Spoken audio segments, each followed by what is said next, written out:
ಈ ಕಾರ್ಯಕ್ರಮದ ಪ್ರಾಯೋಜಕರು ಜೈನ್ ಇರಿಗೇಷನ್ ಸಿಸ್ಟಮ್ಸ್ ಲಿಮಿಟೆಡ್, ಜಾಗತಿಕ ತುಂತುರು ಮತ್ತು ಹನಿ ನೀರಾವರಿ ಉಪಕರಣಗಳ ಉತ್ಪಾದಕರು, ಬೇಸಾಯ ತಂತ್ರಜ್ಞಾನ ನಿರೂಪಕರು ಹಾಗೂ ರೋಗರಹಿತ ಟಿಶ್ಯೂ ಕಲ್ಚರ್ ಗಿಡಗಳು. ಕ್ಯಾಡ್ಬರೀಸ್, ಕೋಕೋ ಬೆಳೆಸಿ ಅಧಿಕ ಆದಾಯ ಗಳಿಸಿ. ವೀಕ್ಷಕರೇ ನಮಸ್ಕಾರ. ಇವತ್ತಿನ ಕೃಷಿ ಋಷಿಯ ಅಂಗಳದಲ್ಲಿ ಕಾರ್ಯಕ್ರಮಕ್ಕೆ ತಮಗೆ ಸ್ವಾಗತ.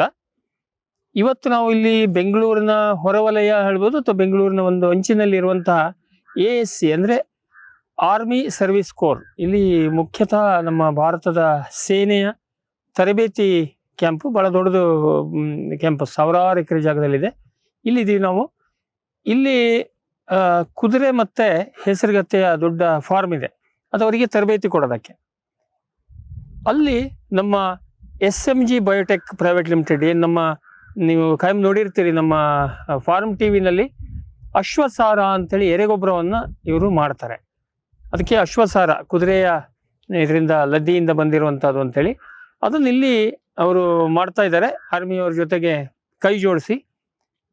ಅದು ಮೂಲತಃ ಇಲ್ಲಿಯ ಇದನ್ನ ಏನು ಸಗಣಿ ಏನು ಬರುತ್ತೆ ಅದನ್ನು ಹೇಗಪ್ಪ ಖಾಲಿ ಮಾಡೋದು, ಯಾಕೆಂದ್ರೆ ಇದು ಭಾಳ ಬರುತ್ತೆ, ಒಂದಿನಕ್ಕೆ 3 ಟನ್ 4 ಟನ್ ಬರುತ್ತೆ. ನಾವು ಅವ್ರನ್ನೇ ಕೇಳೋಣ, ಅದನ್ನು ಹೇಗಪ್ಪ ವಿಲೇವಾರಿ ಮಾಡೋದು ಹೇಳುವಂಥ ಸಮಸ್ಯೆ ಬಂದಾಗ ಅದನ್ನು ಒಂದು ವ್ಯವಸ್ಥಿತವಾದ ಗೊಬ್ಬರ ಮಾಡೋಣ, ಅದಕ್ಕೆ ಅದರದ್ದೇ ಆದ ವಿಶೇಷತೆ ಇದೆ ಅಂಥೇಳಿ ನಮ್ಮ SMG ಬಯೋಟೆಕ್ನ ಶ್ರೀ ಸೀತಾರಾಮ್ ಅವರು ಹೇಳಿದರು. ಅವರು ನಿಮ್ಗೆ ಗೊತ್ತು, ಅವರು ಅಗ್ರಿಕಲ್ಚರ್ ಗ್ರಾಜ್ಯುಯೇಟ್, ಅವರಿಗೆ ಅದ್ರ ಬಗ್ಗೆ ಭಾಳ ಅನುಭವ ಇದೆ. ಹಾಗಾಗಿ ಇಲ್ಲಿ ASC ಅಥವಾ ಆರ್ಮಿ ಇದರಲ್ಲಿ ಏನು ಕ್ಯಾಂಪಸ್ನಲ್ಲಿ ಇದನ್ನ ಮಾಡ್ತಾ ಇದ್ದಾರೆ ಸುಮಾರು ಕಾಲದಿಂದ. ಬನ್ನಿ ನಾವೀಗ ಶ್ರೀ ಸೀತಾರಾಮ್ ಅವ್ರನ್ನ ಮಾತಾಡಿಸಿ ಈ ಅಶ್ವಸಾರ ಗೊಬ್ಬರ ಏನು ವಿಶೇಷ, ನಾವು ಎರೆಗೊಬ್ಬರ ಭಾಳ ಕೇಳಿದ್ದೀವಿ, ಅದರಲ್ಲಿ ಏನು ಅಂತ ನಮಗೇನು ವಿಶೇಷ ಅಲ್ಲ, ಆದರೆ ಇದ್ರದ್ದು ಏನು ವಿಶೇಷತೆ ಅಂಥೇಳಿ ಅದ್ರ ಬಗ್ಗೆ ಹೆಚ್ಚಿನ ಚರ್ಚೆಯನ್ನು ಮಾಡಿ ಬರೋಣ. ವೀಕ್ಷಕರಿಗೆ, ನಮ್ಮೊಟ್ಟಿಗೆ ಈ ASC ಕ್ಯಾಂಪಸ್ ದೊಮ್ಲೂರು ಅಂದರೆ ಬೆಂಗಳೂರಿನ ಸ್ವಲ್ಪ ಔಟ್ಸ್ಕರ್ಟ್ಸ್ನಲ್ಲಿದೆ. ಈ ಕ್ಯಾಂಪಸ್ನ ಮತ್ತು ಈ ಪ್ರಾಜೆಕ್ಟಿನ ಮುಖ್ಯಸ್ಥರಾದಂಥ ಶ್ರೀ RM ಶರ್ಮಾ ಅವರು ಇದ್ದಾರೆ, ಕರ್ನಲ್ RM ಶರ್ಮಾ. ಅವ್ರದ್ದು ಈ ಕುದುರೆ ಮತ್ತು ಹೆಸರುಗಟ್ಟೆ ಲದ್ದಿಯಿಂದ ಗೊಬ್ಬರ ಮಾಡುವಂಥ ಮೂಲ ಐಡಿಯಾ ಅವ್ರದ್ದು. Sir, welcome to farm TV and also to this show. Sir, how did you conceptualize this idea and why you did this? It's a very new project. We never seen this one. Normally, this one vermicompost is done by cow dung yes. Manure. It's easily available also, but this is far richer than that one. Then how did you and why did you conceptualize this? See, we have around 300 horses in this campus. Okay. ಈ campus ಅಲ್ಲಿ ನಮ್ಮ ಹತ್ರ ಸುಮಾರು ಒಂದು 300 ಕುದುರೆಗಳಿವೆ. ಕುದುರೆ ಲದ್ದಿಯನ್ನು ನಾವು basically ಎಲ್ಲಂದ್ರಲ್ಲಿ ಬಿಸಾಕ್ತಾ ಇದ್ವಿ. ನಮ್ಮ ಹತ್ರ ಕುದುರೆ ಲದ್ದಿಯನ್ನು ಡಂಪ್ ಮಾಡೋಕೆ ಒಂದು ಶಿಸ್ತಾದ ವೈಜ್ಞಾನಿಕ ವಿಧಾನ ಇಲ್ಲ ಆಗಿತ್ತು. ನಾನು ಈ ದನದ ಗೊಬ್ಬರದಿಂದ ಎರೆಹುಳ ಮಾಡೋ ಒಂದು ವಿಧಾನವನ್ನು ನೋಡಿದ್ದೆ. ಅದರಿಂದ ನನಗೊಂದು ಐಡಿಯಾ ಬಂತು, ನಾವ್ಯಾಕೆ ಈ ಕುದುರೆ ಲದ್ದಿನ ಬಳಸಬಾರ್ದು ಅಂತ. ಇದ್ರ ಬಗ್ಗೆ ಒಂದು ಸ್ವಲ್ಪ ರಿಸರ್ಚ್ ಮಾಡಿದೆ. ಆ ರಿಸರ್ಚ್ನ ನಂಗೆ ತಿಳಿಸಿದೇನಪ್ಪ ಅಂತಂದರೆ, ಕುದುರೆ ಲದ್ದಿ ಆಕಳ ಸಗಣಿಗಿಂತ ಹೆಚ್ಚು ಪೌಷ್ಟಿಕಾಂಶ ಇರುತ್ತೆ ಅಂತ. ಅಲ್ಲಿಂದ ಈ ಐಡಿಯಾನ ಡೆವಲಪ್ ಮಾಡಿದೆ ನಾನು. ಬೇರೆ ಕಡೆ ಎರೆಹುಳ ಗೊಬ್ಬರ ಮಾಡಿದ್ದನ್ನು ನೋಡಿದ್ದೆ, ಹಾಗೇನೆ ಇಲ್ಲೂ ಕೂಡ ಶುರು ಮಾಡಿದೆ. So that's where we started enriching. Yeah. So, sir, anyway, this being the new, this one, you are not into agriculture as such. So, you have done a separate project for this. You made provision for this, and how could you? We basically ನಮ್ಮ ಜೊತೆ SMG biotech ಅವರು ಕೂಡ ಸೇರ್ಕೊಂಡಿದ್ದಾರೆ. ನಮ್ಮ ಮುಖ್ಯ ಗುರಿ ಇದ್ದಿದ್ದೇನಪ್ಪ ಅಂದರೆ, ಈ ಕುದುರೆ ಲದ್ದಿಗಳನ್ನು ವೇಸ್ಟನ್ನು ಸೇಫಾಗಿ ಡಂಪ್ ಮಾಡಬೇಕಿತ್ತು. ಬಯೋಟೆಕ್ ಫಾರ್ಮ್ ಅವರು ಇದನ್ನು ರೈತರಿಗೆ ಮಾರ್ತಾರೆ. ಇದರಿಂದ ರೈತರಿಗೂ ಸಹಾಯ ಆಗುತ್ತೆ, ಮಣ್ಣಿನ ಪುನಶ್ಚೇತನ ಮಾಡೋಕ್ಕೂ ಇದು ಸಹಾಯ ಆಗುತ್ತೆ, ನಮಗೂ ಕೂಡ ಸಹಾಯ ಆಗುತ್ತೆ. So it will provide to the farmers in this river, because this will help in the renovation of the soil also. Yeah, definitely. It's worth using. Yeah. So now, so you are entirely using the whole stuff into this project. Yeah. ನಮ್ಮ ಹತ್ರ ಬಂದು ಒಂದು 3 ರಿಂದ 4 ಕಡೆ ಕುದುರೆ ಲಾಯ ಇದೆ. ಅಲ್ಲಿಂದ ನಾವು ಲದ್ದಿಯನ್ನು ತಗೊಂಡು ಇಲ್ಲಿಗೆ, ಅಲ್ಲಿಂದ ನಾವು ಕುದುರೆ ಲದ್ದಿಯನ್ನು ಇಲ್ಲಿಗೆ ತಗೊಂಡ್ಬರ್ತೀವಿ. ಇಲ್ಲಿ ನಾವು ಕಂಪೋಸ್ಟ್ ಮಾಡ್ತೀವಿ. ಶುರು ಮಾಡಿದ್ದು ನಾವು ಬರೀ ಒಂದು ಶೆಡ್ಡಿಂದ, ಆದರೆ ಈಗ ಡಿಮ್ಯಾಂಡ್ ನೋಡಿ ಇನ್ನೊಂದು ಶೆಡ್ನ ಕೂಡ ಶುರು ಮಾಡಿದ್ವಿ. ಇನ್ನೊಂದು ಶೆಡ್ನಲ್ಲಿ ಕೂಡ ಶುರು ಮಾಡಿದ್ದೀವಿ. Constructed, and so naturally you have to accommodate the whole stuff. But anyway, this being the noble idea, I think it can be multiplied in all your army and other campuses. It can. Yes, yes. ಹೌದು sir, ಹೌದು sir, ನಂಗೆ ಈಗಾಗಲೇ ಬಹಳಷ್ಟು army ಕ್ಯಾಂಪಸ್ಗಳಿಂದ, ಈ police ಕ್ಯಾಂಪಸ್ಗಳಿಂದ ಕರೆ ಬರ್ತಾ ಇದ್ದಾವೆ. ಈ ಹಿಂದಿನ ತಿಂಗಳಷ್ಟೇ ಹೈದರಾಬಾದ್ನಲ್ಲಿ ಒಬ್ಬರು ನಮಗೆ ಫೋನ್ ಮಾಡಿದ್ರು. ಅವ್ರ ಹತ್ರ ಸುಮಾರು 1,000 ಕುದುರೆ ಇದೆ ಅಂತೆ. ಅದರಿಂದ ಯಾವ ರೀತಿ ವರ್ಮಿ ಕಂಪೋಸ್ಟ್ ಮಾಡೋದು ಅಂತ ನನಗೆ ಕೇಳ್ತಾ ಇದ್ರಾಗಿತ್ತು. So now the whole process of making this compost and marketing etc. is being taken care by SMG Biotech. Yeah, SMG Biotech. So you are facilitating them. Yeah, we are facilitating. We are providing them the infrastructure which is required here. Yeah, and also sir, the raw material that Raw is material, that is infrastructure you can find somewhere, but you are giving this valuable raw material. Indirectly you are helping our farmers. Naturally it is being sold or it is being given to Karnataka farmers. So we are thankful from that angle also. And moreover sir, nobody tried this enriched vermicompost because in such a large number we don't have horses, at least in private. Yeah. So you, apart from this manure, you have given a wonderful idea that we can do this also. Yeah. So thank you for this thing, and thank you for giving this one short information to us. Thank you very much. Thank you. Thank you, sir. Thank you. Sir ನಮಸ್ಕಾರ. ನಮಸ್ಕಾರ. ಇವತ್ತಿನ ಕೃಷಿ ಋಷಿಯ ಅಂಗಳದಲ್ಲಿ ಕಾರ್ಯಕ್ರಮಕ್ಕೆ ತಮಗೆ ಸ್ವಾಗತ.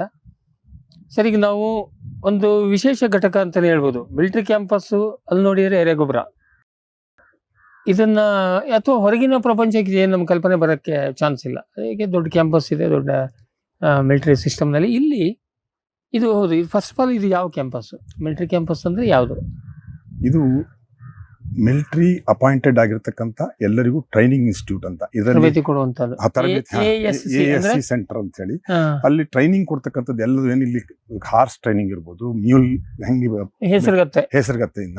ಹೇಸರಗತ್ತೆಯಿಂದ ಹೇಗೆ ಟ್ರಾನ್ಸ್ಪೋರ್ಟ್ ಮಾಡತಕ್ಕಂಥದ್ದು, ಹಾಗೆ ಥಿಯರಿ ಕ್ಲಾಸ್ಗಳು. ಟೋಟಲ್ ಈ ಕ್ಯಾಂಪಸ್ ಬಂದ್ಬಿಟ್ಟು ಅರೌಂಡ್ 2,950 ಎಕರೆ ಇರ್ತಕ್ಕಂಥ 3,000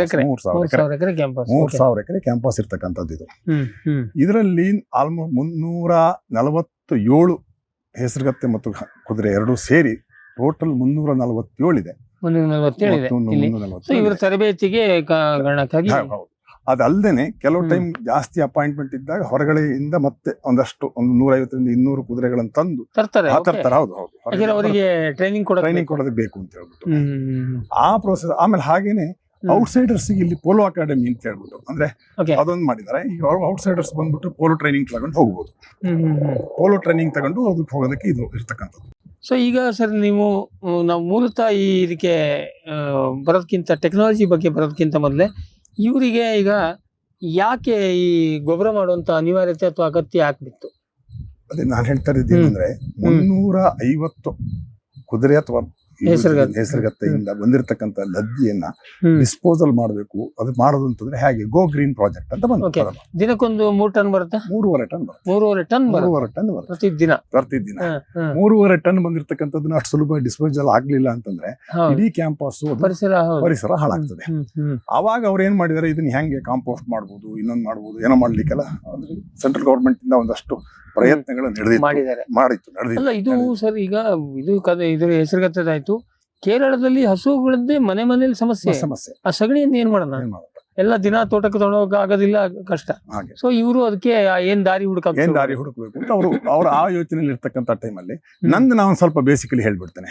ನಾನು BSc AG ಮುಗಿಸಿದ ತಕ್ಷಣನೇ 92 ಇಸ್ವಿಯಲ್ಲಿರ್ಬೋದು, ಅವಾಗ ನಾನು ಎರೆಹುಳು ಗೊಬ್ಬರವನ್ನ ಸಗಣಿ ಗೊಬ್ಬರ ಹಾಕಿ ನಾವು ಮಾಡೋದಕ್ಕೆ ಸ್ಟಾರ್ಟ್ ಮಾಡಿದೆ. 92ನೇ ಇಸ್ವಿಯಲ್ಲಿ. ಅವಾಗ ಆಕ್ಚುಲಿ ಎರೆಹುಳು ಗೊಬ್ಬರ ಅಂದ್ರೆ ಏನು ಅಂತಲೇ ಗೊತ್ತಿರಲಿಲ್ಲ, ಬರೇ ಮಣ್ಣು ಅಂತ ಇಷ್ಟು ಜನಪ್ರಿಯ ಇರಲಿಲ್ಲ. ಸಾವಯವ ಕೃಷಿನೂ ಜನಪ್ರಿಯ ಇರಲಿಲ್ಲ. ಆಮೇಲೆ ಅಂದ್ರೆ ಟೆಕ್ನಾಲಜಿ ಸೇಲ್ ಮಾಡಿದ್ವಿ ಹೊರತಾಗಿ ನಿಜವಾದ ಪ್ರಾಡಕ್ಟ್ ಸೇಲ್ ಮಾಡಕ್ ಆಗ್ತಿರ್ಲಿಲ್ಲ. ಹೌದು, ಅಂತ ಕಾಲದಲ್ಲಿ ನಾನು ಆದ್ರಿಲ್ಲ, ನಮ್ಮ ರೈತರಿಗೆ ಇದರಿಂದ ಮುಂದೆ ಒಂದಲ್ಲ ಒಂದು ದಿವಸ ಅನುಕೂಲ ಆಗಬೇಕು. ಯಾವತ್ತಿದ್ರು ಕೆಮಿಕಲ್ ಫರ್ಟಿಲೈಸರ್ಸ್ ಇಂದ ಅಂದ್ರೆ ಅಟ್ಲೀಸ್ಟ್ ಸಮ್ ಪರ್ಸೆಂಟೇಜ್ ಪೂರ ಕೆಮಿಕಲ್ ಬ್ಯಾನ್ ಮಾಡಿ ನಾವಂತ ಯಾವುದೇ ಕಾರಣಕ್ಕೆ ಹೇಳಲಿಕ್ಕೆ ಆಗುದಿಲ್ಲ. ಅದನ್ನ ಸ್ವಲ್ಪ ಪರ್ಸೆಂಟೇಜ್ ಮುಂದಿನ ದಿವಸಗಳಲ್ಲಿ ಕಮ್ಮಿ ಮಾಡಿ ಇದನ್ನು ಸ್ವಲ್ಪ ಯೂಸ್ ಮಾಡಿದ್ರೆ ಅವಾಗ 50-50 ಹೋಗುವಂತ ಯೋಚನೆ ಇಟ್ಕೊಂಡಿದ್ದಾಗ ಅವಾಗ ಏನಾಗುತ್ತೆ, ಇದಷ್ಟು ಮುಂದುವರಿಯುತ್ತೆ. 92ರಲ್ಲಿ ಶುರು ಮಾಡಿ 92 ಶಿವಮೊಗ್ಗದಲ್ಲಿ ಫಸ್ಟ್ ನಾನು ಶಿವಮೊಗ್ಗದಲ್ಲಿ ಸ್ಟಾರ್ಟ್ ಮಾಡಿದೆ. ಶಿವಮೊಗ್ಗದಲ್ಲಿ 92 ನವೆಂಬರ್ ಸ್ಟಾರ್ಟ್ ಮಾಡಿದ ಮೇಲೆ 96-97 ಸ್ವಲ್ಪ ಎರೆಹುಳು ಗೊಬ್ಬರದ ಬಗ್ಗೆ ಅವೇರ್ನೆಸ್ ರೈತರಲ್ಲಿ ಕ್ರಿಯೇಟ್ ಆಯ್ತು. ಶುರುವಾಯ್ತು. ಒಂದು ಸರಿ ಕ್ರಿಯೇಟ್ ಆದ ತಕ್ಷಣ ಜನರಲ್ಲಿ ಏನಾಯ್ತು, ಎಲ್ಲರೂ ಸ್ಟಾರ್ಟ್ ಮಾಡಕ್ ಶುರು ಮಾಡಿದ್ರು. ನಾನು ಯಾಕೆ ಮಾಡಬಾರ್ದು, ನಾನು ಯಾಕೆ ಕರೆಕ್ಟ್. ಅವಾಗ ಆಟೋಮೆಟಿಕಲಿ ಕ್ವಾಲಿಟಿ ಅನ್ನೋ ಪ್ರಶ್ನೆ ರೈತರ ತಲೆಯಲ್ಲಿ ತುಂಬಿ, ಹೆಂಗ್ ಇದು ಕ್ವಾಲಿಟಿ ಕೊಡ್ತಾರೆ, ಏನ್ ಗ್ಯಾರಂಟಿ ಇದೆ, ಮಣ್ಣು ಮಿಕ್ಸ್ ಮಾಡ್ತಾರ, ಇನ್ನೊಂದು ಮಿಕ್ಸ್ ಮಾಡ್ತಾರ, ಏನು ಅಂತ ಹೇಳಿ. ಆದ್ರೆ ನಾನೇನಂದೆ ಅಂದ್ರೆ, ನನ್ನ ಫೀಲ್ಡ್ ಅಲ್ಲಿ ನೀವು ಬಂದು ಓಪನ್ ಇಟ್ಟಿದೀವಿ, ನಾನು ಟ್ಯಾಂಕ್ ಸಿಸ್ಟಮ್ ಮಾಡಿಲ್ಲ, ಈ ಓಪನ್ ಸಿಸ್ಟಮ್ ಸಿಸ್ಟಮ್ ಅಂತ ಇಲ್ಲಿ ನೋಡ್ತಾ ಇದೀವಿ, ನೋಡ್ತಾ ಇರ್ತಕ್ಕಂಥ ಪದ್ಧತಿ. ಹೀಪ್ ಸಿಸ್ಟಮ್ ಮಾಡೋದ್ರಿಂದ ನಮಗೆ ಗಾಳಿ ಚೆನ್ನಾಗಿ ಬರ್ತದೆ, ಪ್ರೊಡಕ್ಷನ್ ಜಾಸ್ತಿ ಆಗ್ತದೆ, ವಾಲ್ಯೂಮ್ ಬರ್ತದೆ. ವಾಲ್ಯೂಮ್ ಅಲ್ಲಿ ಮಾಡಿದಾಗ ಮಾತ್ರ ನಾನು ರೈತರಿಗೆ ಎಕನಾಮಿಕಲಿ ನಾನು ವಯಬಲ್ ಆಗಬಹುದು ಅನ್ನೋ ಒಂದಷ್ಟು ನಾನೇ ಕಾನ್ಸೆಪ್ಟ್ ಕಂಡಿಡ್ಕೊಂಡು ಅವಾಗ ಒಂದಷ್ಟು ಕ್ವಶನ್ ರೈಸ್ ಆಯ್ತು. ನೀರ್ ಬಿಡ್ತೀರಿ, ಮಾಯಿಶ್ಚರ್ ಲಾಸ್ ಇದು ಹೋಗುತ್ತೆ, ನ್ಯೂಟ್ರಿಯೆಂಟ್ ಲಾಸ್ ಆಗುತ್ತೆ ಇಲ್ಲ ಆ ತರ. ಅದಕ್ಕೆ ನಾವು ನಿರ್ದಿಷ್ಟವಾಗಿ ಬರೋಣ ಟೆಕ್ನಾಲಜಿ ಬಗ್ಗೆ. ಸೊ ನೀವು 92ರಲ್ಲಿ ಶುರು ಮಾಡಿದ್ರಿ, ಅದನ್ನ ಇವತ್ತಿನವರೆಗೂ ಮುಂದುವರ್ಸ್ಕೊಂಡ್ 30 ವರ್ಷದಿಂದ ಮುಂದುವರ್ಸ್ಕೊಂಡ್ ಬಂದೆ. ನೀವು ಯಾವ ಪ್ರಮಾಣಕ್ಕೆ ಮಾಡ್ತೀರಿ? ಅಲ್ಲಿ ಆಲ್ಮೋಸ್ಟ್ 1200 ಟನ್ ಪರ್ ವರ್ಷಕ್ಕೆ, ಆಲ್ಮೋಸ್ಟ್ 100 ಟನ್ ಪರ್ ಪ್ರತಿ ತಿಂಗಳಿಗೆ 100 ಟನ್ ಬರ್ತದೆ. ಸೊ ಅಲ್ಲಿ ನೀವು ಸಗಣಿ ಮತ್ತೆ ಇನ್ನೇನು ಬಳಕೆ ಮಾಡ್ತೀರಿ? ಸಗಣಿ ಮತ್ತು ಪೇಪರ್ ಮಿಲ್ಲಿನ ಪಲ್ಪ್ ಅಂತ ಬರುತ್ತೆ. ಅದ್ ಹೆಂಗೆ ವೇಸ್ಟ್ ಅದೇನಂದ್ರೆ ವುಡ್ ಕ್ರಶ್ ಮಾಡಿದಾಗ ಲೆಂದಿ ಫೈಬರ್ ಇರ್ತಕ್ಕಂಥದ್ದು ಪೇಪರ್ ಆಗ್ತದೆ. ಆವಾಗ ಪಾಯಸದ ತರ ಬರ್ತಕ್ಕಂಥದ್ದು ಅದು ಸೆಲ್ಯುಲೋಸ್. ಆಕ್ಚುಲಿ ಮೇಜರ್ ಎಲೆ ದರ್ಗೆಲೆ ಇದ್ದಂಗೆನೆ ಅದು ಹೊರಗೆ ಬರ್ತದೆ. ಅದನ್ನ ನಾವು ತಂದು ಪ್ರಮಾಣಕ್ಕೆ ಸಿಗುತ್ತೆ. ನಿಮಗೆ ದಾಂಡೇಲಿಯಿಂದ ಸಿಗುತ್ತೆ, ದಾಂಡೇಲಿ ಸಿಗುತ್ತೆ. MPM ಇತ್ತು ಫಸ್ಟ್ ನಾ ಸ್ಟಾರ್ಟ್ ಮಾಡಿದಾಗ, MPM ಅಲ್ಲಿ ಸಿಗ್ತಾ ಇತ್ತು. ಭದ್ರಾವತಿ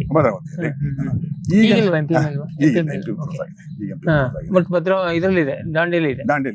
ನೀವು ಅದನ್ನ ಯಾವ್ದೋ ಸಾವಯವ ವಸ್ತು ವೇಸ್ಟ್ ಇದು ಮತ್ತೆ ಸಗಣಿಯನ್ನ ಬಳಕೆ ಮಾಡಿ ಮಾಡ್ತೀರಿ. ಓಕೆ, ಅದನ್ನ ನೀವು 30 ವರ್ಷದಿಂದ ನಡೆಸ್ಕೊಂಡ್ ಬರ್ತಾ ಇದೀರಿ. ಸೊ ಮತ್ತೆ ನಾವು ಈಗ ಅದು ನೀವು ಭೂಮಿ ದೀಪಾಳ ಹೆಸರಿನಲ್ಲಿ ಮಾಡ್ತಾ ಇದ್ದೀವಿ. ಸೊ ಇದೇನಂದ್ರೆ ಸಗಣಿ ಮತ್ತೆ ಇದ್ರದ್ದು ಮೂಲತಃ ನಿಮ್ಮ ಮೊದಲಿಂದ ಮಾಡ್ಕೊಂಡ್ ಬಂದಿದ್ದು. ಆಮೇಲೆ ಮತ್ತೆ ನಾವು ಈ ಕ್ಯಾಂಪಸ್ಸಿಗೆ ಬಂದ್ರೆ ಇವರಿಗೆ ಈ ಸಗಣಿ ದಿನಕ್ಕೆ 3.5 ಟನ್ ಅಂದ್ರೆ ನಾವು ಲದ್ದಿ ಅಂತ ಲದ್ದಿ ಟೆಕ್ನಿಕಲಿ ಸಗಣಿ ನಮ್ಮ ಭಾಷೆ. ಸೊ ಅದನ್ನ ನೀವು 3.5 ಟನ್ ಪ್ರತಿ ದಿನಕ್ಕೆ ಅದನ್ನ ಡಿಸ್ಪೋಸ್ ಮಾಡೋ ಸಮಸ್ಯೆ ಆಗಿ ಅವು ನಿಮ್ಮ ಹತ್ರ ಬಂದ್ರು. ಹೌದು, ಅದೆಲ್ಲದಕ್ಕಿಂತ ಅವ್ರು ಏನ್ ಮಾಡಿದ್ದಾರೆ, ನಾನು ಅದೇ ಟೈಮ್ ಅಲ್ಲೇನೆ ಮೈಸೂರು ಝೂದಲ್ಲೂ ಸ್ಟಾರ್ಟ್ ಮಾಡಿದೆ. ಝೂದಲ್ಲಿರ್ತಕ್ಕಂಥ ಆನೆ ಲದ್ದಿಯನ್ನ ಮತ್ತೆ ಹಿಪ್ಪೋಪಟಮಸ್ ಲದ್ದಿಯನ್ನ ಕನ್ವರ್ಟ್ ಮಾಡೋದಕ್ಕೆ ಅವಾಗ ನಾನು ಆಸ್ ಎ ಕನ್ಸಲ್ಟೆಂಟ್ ಆಗಿ ವರ್ಕ್ ಮಾಡಿ ಅದನ್ನಷ್ಟು ಕನ್ವರ್ಷನ್ ಮಾಡಿದಾಗ ಬಹಳ ಬರುತ್ತೆ. ಅದನ್ನ ನೋಡಿಬಿಟ್ಟು ಇವರು ಅಲ್ಲಿ ಹೋಗಿದ್ದಾರೆ. ಹಂಗಂತಂದ್ರೆ ಇವ್ರು ಕೇಳಿದ್ದಾರೆ ಏನ್ ಮಾಡ್ಬೋದು, ಯಾರಿದ್ದಾರೆ ಈ ಕನ್ಸಲ್ಟೆಂಟ್. ನಾನು ಹತ್ರ ಅವಾಗ ಅಪ್ರೋಚ್ ಆದ. ಆ ಅಪ್ರೋಚ್ ಆದ್ಮೇಲೆ ನಾನು ಬಂದು ಸರ್ವೆ ಮಾಡಿ ಒಂದು ಪ್ರಯೋಗ ಮಾಡ್ಬೋದು, ಈ ತರ ಮಾಡ್ಬೋದು. ಯಾಕಂತಂದ್ರೆ ಇದು ಒಳ್ಳೆ ಇದೆ, ನಮ್ಮ ರೈತರಿಗೂ ಅನುಕೂಲ ಆಗುತ್ತೆ, ಒಳ್ಳೆ ತರದಲ್ಲಿ ಡಿಸ್ಪೋಸಲ್ ಆಗುತ್ತೆ. ಅವರಿಗೂ ಅಂದ್ರೆ ಪ್ರಾಜೆಕ್ಟ್ ಏನಾಗುತ್ತೆ ಅಂದ್ರೆ ಅವರಿಗೆ ಒಂದಷ್ಟು ಡಿಸ್ಪೋಸಲ್ ಈಸಿ, ನಮ್ಮ ರೈತರಿಗೆ ಇದರಲ್ಲಿ ಒಂದ್ ಸ್ವಲ್ಪ ಮಟ್ಟಿಗೆ ಅವರಿಗೆ ರೆವಿನ್ಯೂ ಕೂಡ ಇಲ್ಲಿ ಕೊನೆ ಪಕ್ಷ ಇದಕ್ಕೆಲ್ಲ ಅದಕ್ಕೆ ಅಥವಾ ಇಲ್ಲಿ ಅವ್ರ ಒಂದು ಮ್ಯಾನ್ ಪವರ್ ಅನ್ನು ಡೈವರ್ಟ್ ಮಾಡಿರ್ತಾರೆ. ಸೊ ಇದು ಒಟ್ಟಲ್ಲಿ ಈ ಪ್ರಾಜೆಕ್ಟ್ ಏನಂದ್ರೆ ನಿಮ್ಮ SMG ಬಯೋಟೆಕ್ ಪ್ರೈವೇಟ್ ಲಿಮಿಟೆಡ್ ಮತ್ತೆ ಈ ACನವರ ಜಾಯಿಂಟ್ ವೆಂಚರ್ ಇದ್ದಂಗೆ. ಸೊ ಏನ್ ಕೇಳಿದ್ರೆ ತಂತ್ರಜ್ಞಾನ ಮತ್ತೆ ಮಾರ್ಕೆಟಿಂಗು ಮತ್ತೆ ಇದನ್ನೆಲ್ಲ ನೀವು ಮೂಲ ಫೆಸಿಲಿಟಿಯನ್ನ ಅವರು ಕ್ರಿಯೇಟ್ ಮಾಡಿ ಕೊಟ್ಟಿದ್ದಾರೆ. ಸೊ ಇದು ನೀವು ಸೇರಿ ಮಾಡ್ತಾ ಒಂದು ವ್ಯವಸ್ಥೆ. ಈಗ ಸರ್ ನಾವು ಇದೇ ವಿಷಯಕ್ಕೆ ಬರೋಣ. ಈಗ ಮಾಮೂಲಿ ಸಗಣಿಯಿಂದ ಮಾಡುವಂತ ಎರೆಗೊಬ್ಬರ ಒಂದು, ಇದು ಕುದುರೆ ಮತ್ತೆ ಹೆಸರುಗತ್ತೆಯಿಂದ. ಸೊ ಅದಕ್ಕೂ ಇದಕ್ಕೂ ಏನ್ ವ್ಯತ್ಯಾಸ? ಈಗ ಅದಕ್ಕೂ ಇದಕ್ಕೂ ಏನ್ ವ್ಯತ್ಯಾಸ ಇದೆ ಅಂತಂದ್ರೆ, ನಾನು ಮಾಡಿರ್ತಕ್ಕಂಥ ಟೆಕ್ನಿಕಲಿ ಹೇಳ್ಬೇಕು ಅಂತಂದ್ರೆ ಇದರಲ್ಲಿ ಸ್ವಲ್ಪ ನ್ಯೂಟ್ರಿಯೆಂಟ್ ವ್ಯಾಲ್ಯೂ ಜಾಸ್ತಿ ಇದೆ. ಓಕೆ, ನ್ಯೂಟ್ರಿಯೆಂಟ್ ವ್ಯಾಲ್ಯೂ ಸ್ವಲ್ಪ ಜಾಸ್ತಿ. ಹೇಗೆ ಯಾವ ಲೆಕ್ಕದಲ್ಲಿ? ಸ್ವಾಭಾವಿಕ ಅದು ಘಾಟ್ ಇರುತ್ತೆ, ಗೊತ್ತಾಗುತ್ತೆ ಸಗಣಿಗಿಂತ. ಅದಕ್ಕೆ ಇವರು ಇವರದೆಲ್ಲ ಭಾಷೆನಲ್ಲಿ ಹೇಳ್ಬೇಕು ಅಂದ್ರೆ ಅದು ಹೀಟು ಗರ್ಮಿ ಅಂತ ಹೇಳಿ. ಈಗ ಸರ್, ಈಗ ನ್ಯೂಟ್ರಿಯೆಂಟ್ ವ್ಯಾಲ್ಯೂದಲ್ಲಿ ಈಗ ನೀವು ಹೆಚ್ಚು ಅಂತ ಹೇಳ್ತೀರಿ, ಯಾವುದು ಅಶ್ವಸಾರ ಅಥವಾ ಕುದುರೆಯಿಂದ ಇದು ಮಾಡಿದ್ದು, ಹೆಂಗೆ ಪ್ಯಾರಾಮೀಟರ್ಸ್ ಅಲ್ಲಿ ನೀವು ಹೇಳ್ಬೋದು? ನೈಟ್ರೋಜನ್ ವ್ಯಾಲ್ಯೂ ಸ್ವಲ್ಪ ಜಾಸ್ತಿ ಇದೆ ಸಗಣಿ ಗೊಬ್ಬರದಕ್ಕಿಂತ ಕಂಪೇರ್ ಮಾಡಿದಾಗ. ನಾನು ಬಂದು ಟೆಸ್ಟ್ ಮಾಡಿಸಿದ್ರೆ ನೈಟ್ರೋಜನ್ ವ್ಯಾಲ್ಯೂ ಸ್ವಲ್ಪ ಜಾಸ್ತಿ ಇದೆ. ಹಂಗಾಗಿ ನಾವೇನ್ ಹೇಳ್ತೀವಿ, ಹೀಟು ಅವು ಇವು ಅಂತಂದ್ರೆ ನಿಮ್ ಕುದುರೆ ಗೊಬ್ಬರ ಹೀಟು ಹೇಳ್ತಾರೆ. ಬಟ್ ಆಕ್ಚುಲಿ ಪೂರ್ಣ ಡಿಕಂಪೋಸಿಷನ್ ಪ್ರೋಸೆಸ್ ಆದ ಮೇಲೆ ನೈಟ್ರೋಜನ್ ವ್ಯಾಲ್ಯೂ ಜಾಸ್ತಿ ಇರುತ್ತೆ ವಿನಃ ಹೀಟ್ ಅನ್ನೋ ಪ್ರಶ್ನೆ ಬರುದಿಲ್ಲ. ಇದು ಆ ಹಂತದಲ್ಲಿ ಡಿಕಂಪೋಸಿಷನ್ ಆಗುವ ಹಂತದಲ್ಲಿ ನೈಟ್ರೋಜನ್ ಹೆಚ್ಚಿಗೆ ಇದ್ದಿದ್ದಕ್ಕೆ ಮೈಕ್ರೋಬಿಯಲ್ ಆಕ್ಟಿವಿಟಿ ಹೆಚ್ಚಿರುತ್ತೆ, ಅದರಿಂದಾಗಿ ಹೀಟ್ ಹೆಚ್ಚಿಗೆ ಜನರೇಟ್ ಆಗುತ್ತೆ. ಆ ಕಾರಣಕ್ಕಾಗಿ ಜನರ ತಲೆಯಲ್ಲಿ ಇದು ವೀಟು ಅಂತ ಬಂದಿದೆ. ಅದು ನಿಮಗೆ ಪಾಸಿಟಿವ್ ಸೈಡ್. ನಿಮಗೆ ನೈಟ್ರೋಜನ್ ಪ್ರಮಾಣ ಹೆಚ್ಚಿದೆ ಒಂದು. ಆಮೇಲೆ ಮತ್ತಿನ್ ಯಾವ ರೀತಿಯಲ್ಲಿ ಅದೇ ಆಮೇಲೆ ಏನ್ ಮಾಡ್ತೀವಿ, ನಾನು ಅದನ್ನ ಫಾಸ್ಫರಸ್ ಪೊಟ್ಯಾಷಿಯಂ ಅದಕ್ಕಿಂತ ಸ್ವಲ್ಪ ಪ್ರಮಾಣದ ಜಾಸ್ತಿ ಇದೆ, ಬಟ್ ನೈಟ್ರೋಜನ್ ಬಹಳ ಡಿಫರೆನ್ಸ್ ಇದೆ. 0.6 0.7 ಬಂದ್ರೆ ಅದರಲ್ಲಿ 1.74 1.9 ಎಲ್ಲ ಬರುತ್ತೆ, ಡಬಲ್ ಜಾಸ್ತಿ ಇದೆ. ಬಟ್ ಅದರಿಂದ ನಾ ಹೇಳ್ತಾ ಇರೋದು ಏನಂದ್ರೆ ರೈತರಿಗೆ ಅಲ್ಲೇ ಬಹಳ ಬೆನಿಫಿಟ್ ಆಗ್ತದೆ ಅನ್ನೋದಕ್ಕಿಂತನೂ ನಾವೇನ್ ಮಾಡ್ತೀವಿ, ಇದೆಲ್ಲ ಪ್ರೋಸೆಸ್ ಆದ ಮೇಲೆ ರೆಡಿ ಪ್ರಾಡಕ್ಟ್ ಗೆ ನಾವು Azotobacter and phosphate solubilising bacteria ಅಥವಾ PSB ಅಥವಾ ಇನ್ ಕೆಲವರಿಗೆ ನಾವು ಟ್ರೈಕೋಡರ್ಮಾ ಆಡ್ ಮಾಡ್ತೀವಿ. ಕೆಲವು ರೈತರು ಟ್ರೈಕೋಡರ್ಮಾ ಆಡ್ ಮಾಡ್ಕೊಡಿ ಅಂತ ಕೇಳ್ತಾರೆ, ಕೆಲವು ರೈತರು ನಮಗೆ ಇದನ್ನ ಕೊಡಿ ಅಂತ ಕೇಳ್ತಾರೆ. ಇದು ಜನರಲ್ ಮೈಕ್ರೋಬ್ಸ್, ಅದು ಪರ್ಟಿಕ್ಯುಲರ್ ಆಗಿ ಅಂತ. ಹಾಗಾಗಿ ಏನಾಗುತ್ತೆ, ಆ ಮೈಕ್ರೋಬಿಯಲ್ ಪಾಪ್ಯುಲೇಷನ್ ಬಿಲ್ಡಪ್ ಆಗೋದಿದೆಯಲ್ಲ, ಈ ನೈಟ್ರೋಜನ್ ಯುಟಿಲೈಸ್ ಮಾಡೇ ಬಿಲ್ಡಪ್ ಆಗುತ್ತೆ. ಅವಾಗ ಆಟೋಮೆಟಿಕ್ಲಿ ನನ್ನ ಒಂದು ಅಬ್ಸರ್ವೇಷನ್ ಹೆಚ್ಚಾಗ್ತದೆ. ಅವಾಗ ಆ ಪಾಪ್ಯುಲೇಷನ್ ಬಿಲ್ಡಪ್ ಆಗಿ ಜಾಸ್ತಿ ಆಗ್ತದೆ, ಅದು ಇಂಡೈರೆಕ್ಟ್ಲಿ ಬಹಳ ರೈತರಿಗೆ ಆಗುತ್ತೆ. ಒಟ್ಟಾರೆ ನಿಮ್ಮ ಗಣನೆಯಲ್ಲಿ ಬಂದಿದ್ದೇನೆಂದ್ರೆ ಆ ಸಗಣಿಯಿಂದ ತಯಾರು ಮಾಡಿದ ಎರೆಗೊಬ್ಬರಕ್ಕಿಂತ ಇದು ಬಹಳ ಹೆಚ್ಚು ಕೆಲಸ ಮಾಡ್ತಾ ಇದೆ. ಈಗ ನೀವು ಆ ತರದ್ದು ಟ್ರಯಲ್ ನಾನೀಗ ಒಂದು 20 ಕಡೆ ಟ್ರಯಲ್ ತಗೊಂಡಿದ್ದೀನಿ, ಬೇರೆ ಬೇರೆ ಡಿಫರೆಂಟ್ ಕ್ರಾಪಿಗೆ ಬೇರೆ ಬೇರೆ ಏರಿಯಾದಲ್ಲಿ.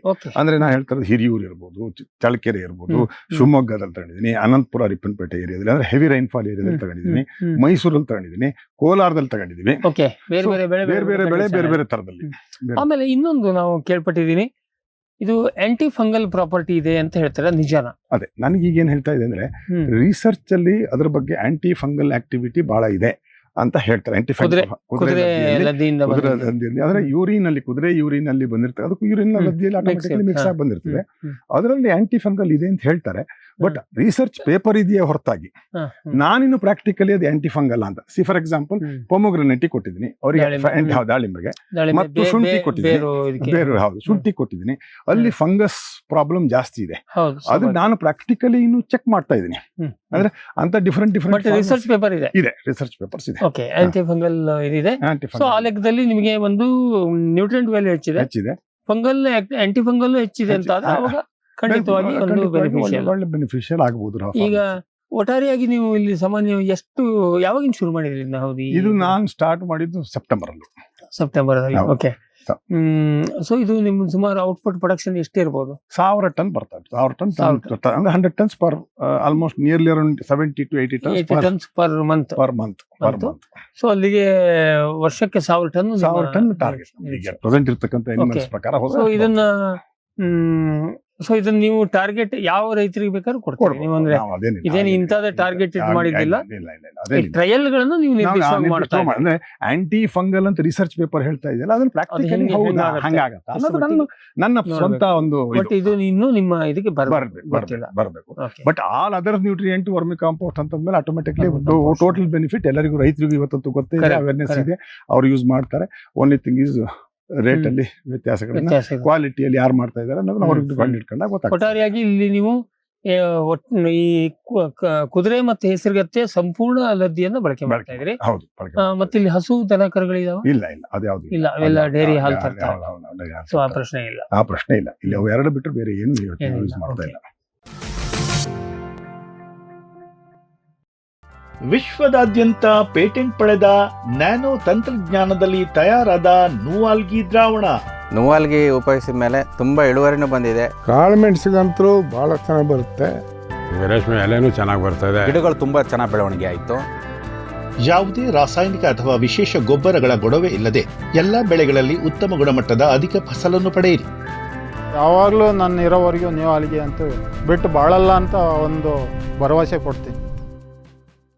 ವೆಟ್ ಗಿಡಮೂಲಿಕಾ ಉತ್ಪನ್ನಗಳು.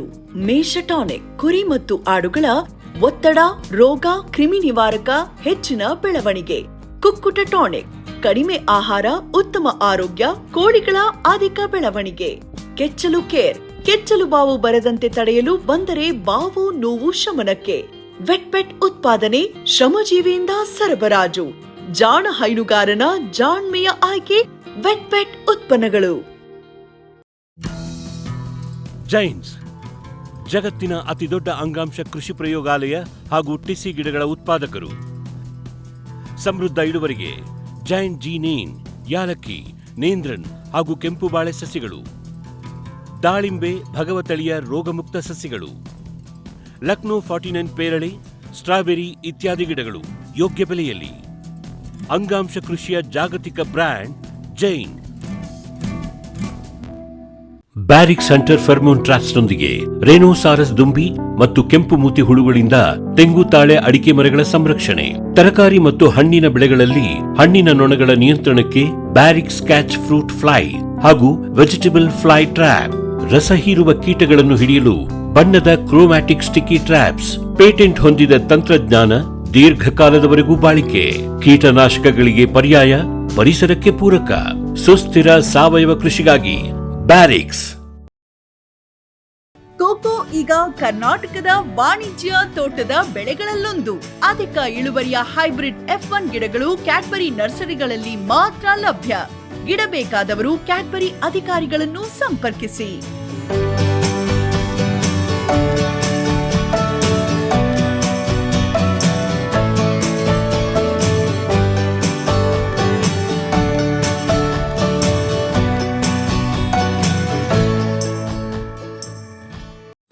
ಫ್ಯೂಚರ್ ಬಯೋಟೆಕ್ ಸಾವಯವ ಕೃಷಿಯ ವೇಗವರ್ಧಕ.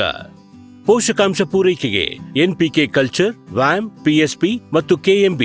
ಜೈವಿಕ ರೋಗ ಕೀಟ ನಿಯಂತ್ರಣಕ್ಕೆ ಟ್ರೈಕೋಡರ್ಮಾ, ಸೂಡೋಮನಾಸ್. ಸಾವಯವ ಗೊಬ್ಬರ ಉತ್ಪಾದನೆಗೆ ಕಾಂಪೋಸ್ಟ್ ಕಲ್ಚರ್. ಹೂವು ಕಾಯಿ ಉದುರುವ ಸಮಸ್ಯೆಗೆ ಕಾಮಧೇನು ಮತ್ತು ಸತ್ವ. ಮಣ್ಣಿನ ಆರೋಗ್ಯ ವೃದ್ಧಿಗೆ ಫ್ಯೂಚರ್ ಬಯೋಟೆಕ್, ಧಾರವಾಡ.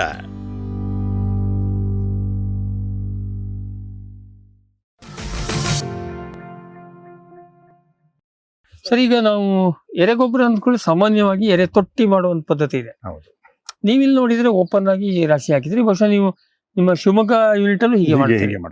ಏನು ಇದ್ರಲ್ಲಿ ಅನುಕೂಲ? ಇದು ನಮ್ಗೆ ದುಡ್ಡು ಖರ್ಚು ಕಡಿಮೆ. ಹೌದು. ಇದು ನೀವು ಅದನ್ನ ಕಟ್ಟಿ ಮಾಡೋದು ಬಹಳ ಇಲ್ಲ. ನಿಮ್ಗೆ ಸ್ವಾತಂತ್ರ್ಯ ಇದೆ, ಅಗಲ ಉದ್ದ ಎಲ್ಲ ನಿಮ್ಗೆ ಎಷ್ಟು ಬೇಕಷ್ಟು ಹಾಕತ್ತಾ ಇದ್ದೀರಿ. ಹೈಟು ಕೂಡ ಏನ್ ಅನುಕೂಲ ಇದೆ ಇದ್ರಲ್ಲಿ? ಏನಿದೆ ಅಂದ್ರೆ ಟ್ಯಾಂಕ್ ಮೆಥಡ್ಗೂ ಈ ಮೆಥಡ್ಗೂ ಇಷ್ಟೇ ನಾನ್ ಕಂಡಿರ್ತಕ್ಕಂಥಕ್ಕೆ. ನಾನು 92ನೇ ಇಸ್ವಿಯಿಂದ ಮಾಡ್ಕೊಂಡ್ ಬಂದು ಫಸ್ಟ್ ಟ್ಯಾಂಕ್ ಕಟ್ಟಿದ್ದೆ. ಹೌದು, 7x7 ಟ್ಯಾಂಕು. ಆಲ್ಮೋಸ್ಟ್ ನಾನು 92ನೇ ಇಸ್ವಿಯಲ್ಲಿ 10 ಲಕ್ಷ ರೂಪಾಯಿ ಇನ್ವೆಸ್ಟ್ ಮಾಡಿದ್ದೆ. ಓಕೆ. 92ನೇ ಇಸ್ವಿಯಲ್ಲಿ ಅಷ್ಟು ಪ್ರಮಾಣದ ಕಟ್ಟಿದ್ದೆ. ಕಟ್ಟಿಬಿಟ್ಟು ನಾನು ಅದು ಹಾಕಿದೆ. ಅವಾಗ ಏನ್ ಮಾಡಿದ್ರೆ ಏನಾಗತ್ತೆ ಅಂತಂದ್ರೆ ಮೇಲ್ಗಡೆದಷ್ಟೇ ಬರ್ತಾ ಇತ್ತು, ಸ್ವಲ್ಪ ಪ್ರೊಡಕ್ಷನ್ ಬರ್ತಾ ಇತ್ತು, ವಾಲ್ಯೂಮ್ ಸಿಗ್ತಿರ್ಲಿಲ್ಲ. ಅಂದ್ರೆ ಪ್ರೊಡಕ್ಷನ್ ಜಾಸ್ತಿ ಬರ್ತಾ ಇರ್ಲಿಲ್ಲ. ನನಗೂ ಬಹಳ ದಿವಸ ನೋಡಿದೆ. ಅದಾದ್ಮೇಲೆ ಜಸ್ಟ್ ನಮ್ಮಲ್ಲಿ ಹಳ್ಳಿಯಲ್ಲಿ ಮೆಥಡ್ ಮಾಡ್ತಾರಲ್ಲ, ಮೇಲ್ಗಡೆ ಗೊಬ್ಬರ ಮಾಡ್ತಕ್ಕಂಥ ರಾಶಿ ಬೇಸಿಗೆಯಲ್ಲಿ ಗೊಬ್ಬರ ಮಾಡ್ತಾರೆ. ರಾಶಿ ಹಾಕಿ ಮಾಡಿ ನೋಡುವ ಅಂತ ನಾನು ಮಾಡಿ ಹುಳ ಬಿಟ್ಟೆ. ಕೆಲವರು ಹೇಳಿದ್ರು ಇಲ್ಲ, ಹುಳ ತಿನ್ನತ್ತವೆ, ಇರುವೆ ತಿಂತವೆ, ಇಲಿ ಬರ್ತವೆ, ಹೆಗಣ ಬರ್ತವೆ, ಹಂದಿ ತಿನ್ನತ್ತೆ, ನಮ್ಮೆಲ್ಲ ಹಂದಿ ಏರಿಯಾ ಅಲ್ಲಿ ಬರುತ್ತೆ ಎಲ್ಲ ಹೇಳಿದ್ರು.